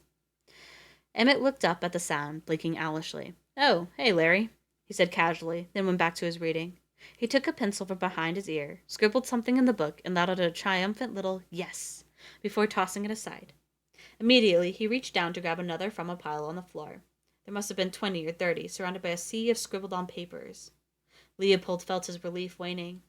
Emmett was muttering to himself as he flipped the new book open and readied his pencil, an intense, hyper-focused expression on his face. Leopold hadn't expected Emmett's condition to miraculously improve on its own, but he seemed to be acting even weirder than before. He's been like this since they brought him in yesterday, Norm explained, answering Leopold's unspoken question. He's been asking for puzzles. It's all he wants to do. So we got him a ton of puzzle books. He hardly stops to eat. Since who brought him in? Leopold asked sharply. The cops. Isabel refused to leave the cemetery until Sunder PD promised to go get him. She knew exactly where to find him, some funeral home in Inglewood. Leopold's chest tightened as he pictured Isabel, physically ill and hardly able to stand, arguing with a gang of angry cops about the safety of a kid she'd only just met. She was like no one Leopold had ever known before. Cops brought him here so we could keep an eye on him, Norm was saying, until the revisionists come to fix him up. They're sending their top people this time, so says Ramirez, instead of the idiots who botched the job in the first place. Finally, Leopold exhaled. The fact that the very organization responsible for breaking Emmett's brain was now tasked with its repair was a worry. He didn't have the capacity to grapple with at the moment. But at least there was hope. "Where's Isabel?" he asked. "Is she okay?" Norm shifted his weight. "She's down the hall in another room asleep. Got some recovering to do herself. Casting all those spells did a number on her, but she was lucky," he sighed. "She'll be all right." "Thank God," Leopold said quietly. "You should get more sleep too, little dude. Doctor said that's the best thing for you. That and, a shitload of healing spells." He rolled his eyes a little. "I've been trying to get them to let me bring you some of my homemade Aether bread, but they have idiotic rules here." Then he patted Leopold's arm, flashed another craggy smile, and excused himself to go check on Isabel. Emmett was still lost in his puzzle books, humming into their pages as he chewed his pencil. The muted TV was showing an infomercial for some kind of potion blender. Its two familiar-looking hosts yammering silently as they poured broken glass and green liquid into its jar. Leopold didn't want to sleep. His mind was restless. He wanted to sit up, to think, to untangle, perhaps, some of the ever-accumulating mysteries that dogged him. After a minute of minor agony, he managed to ladder his back up against the pillows. But the effort exhausted him to such an extent that within another minute he found he could no longer keep his eyes open. Gradually, he slipped into twilight. He didn't know how long he'd been asleep when a strange, slightly painful sensation tugged him fully awake. He opened his eyes to find that the sheet had fallen away from his shoulders, exposing the object in his chest. Weirder, Emmett was leaning over him, actively messing with it. "What the hell?" Leopold said sharply, trying to move out of reach. "Emmett, what are you—" "Stop squirming." Emmett's eyes were locked on the object. "I'm doing a puzzle." "It's not a puzzle. Ow, cut it out." "Wait, I've almost got it. Just one more click." With a sudden, painful twinge, the object detached from Leopold's chest. Emmett held it up with a victorious smile. "Cool. You got any more of these?" Leopold gaped at him. "How'd you do that?"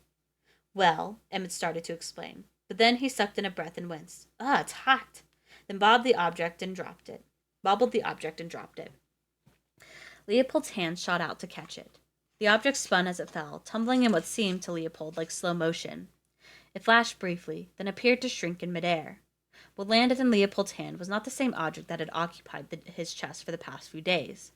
Now a tenth of its former size, it could no longer be confused for a focuser. It had no glass anymore, no lens, no aperture markings around the circumference of its golden rim. It had come to rest in his palm, against the ridge of his old moon-shaped scars. "Whoa, it's a ring," Emmett said in a hushed voice. Leopold felt as if he'd floated free of his body, as if he were watching himself and the whole strange scene from above. He tipped the ring into what weak light shone from the ceiling. Inset into the interior of the gold band was a small green gemstone. The moment it changed shape, Leopold had guessed instinctively what it was. But he knew beyond a doubt. This was the prize his mother had so desperately wanted him to find. The powerful, mysterious object forged from ancient, arcane magic. The thing that had, in all likelihood, saved his life. It was his father's wedding ring. And that is the end of our book. Oh my gosh. Oh, I really wish we had the second book, but it doesn't come out until October, which is very sad. It's very saddening to me. But we did finish our book.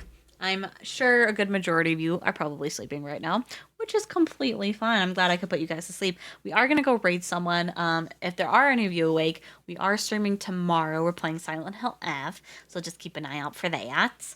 But yes, we're going to go find someone to raid real quick. Give me 1 minute. 1 minute, 2. We are going to go raid. Let's go raid Slacker. We're going to go raid Slacker. Dun, dun. But yes, anyway, stream tomorrow, Silent Hill F. Hopefully I will see you all there. If not, I will catch you in the next one. Have a good night, day, whatever it may be for you travelers, and bye-bye.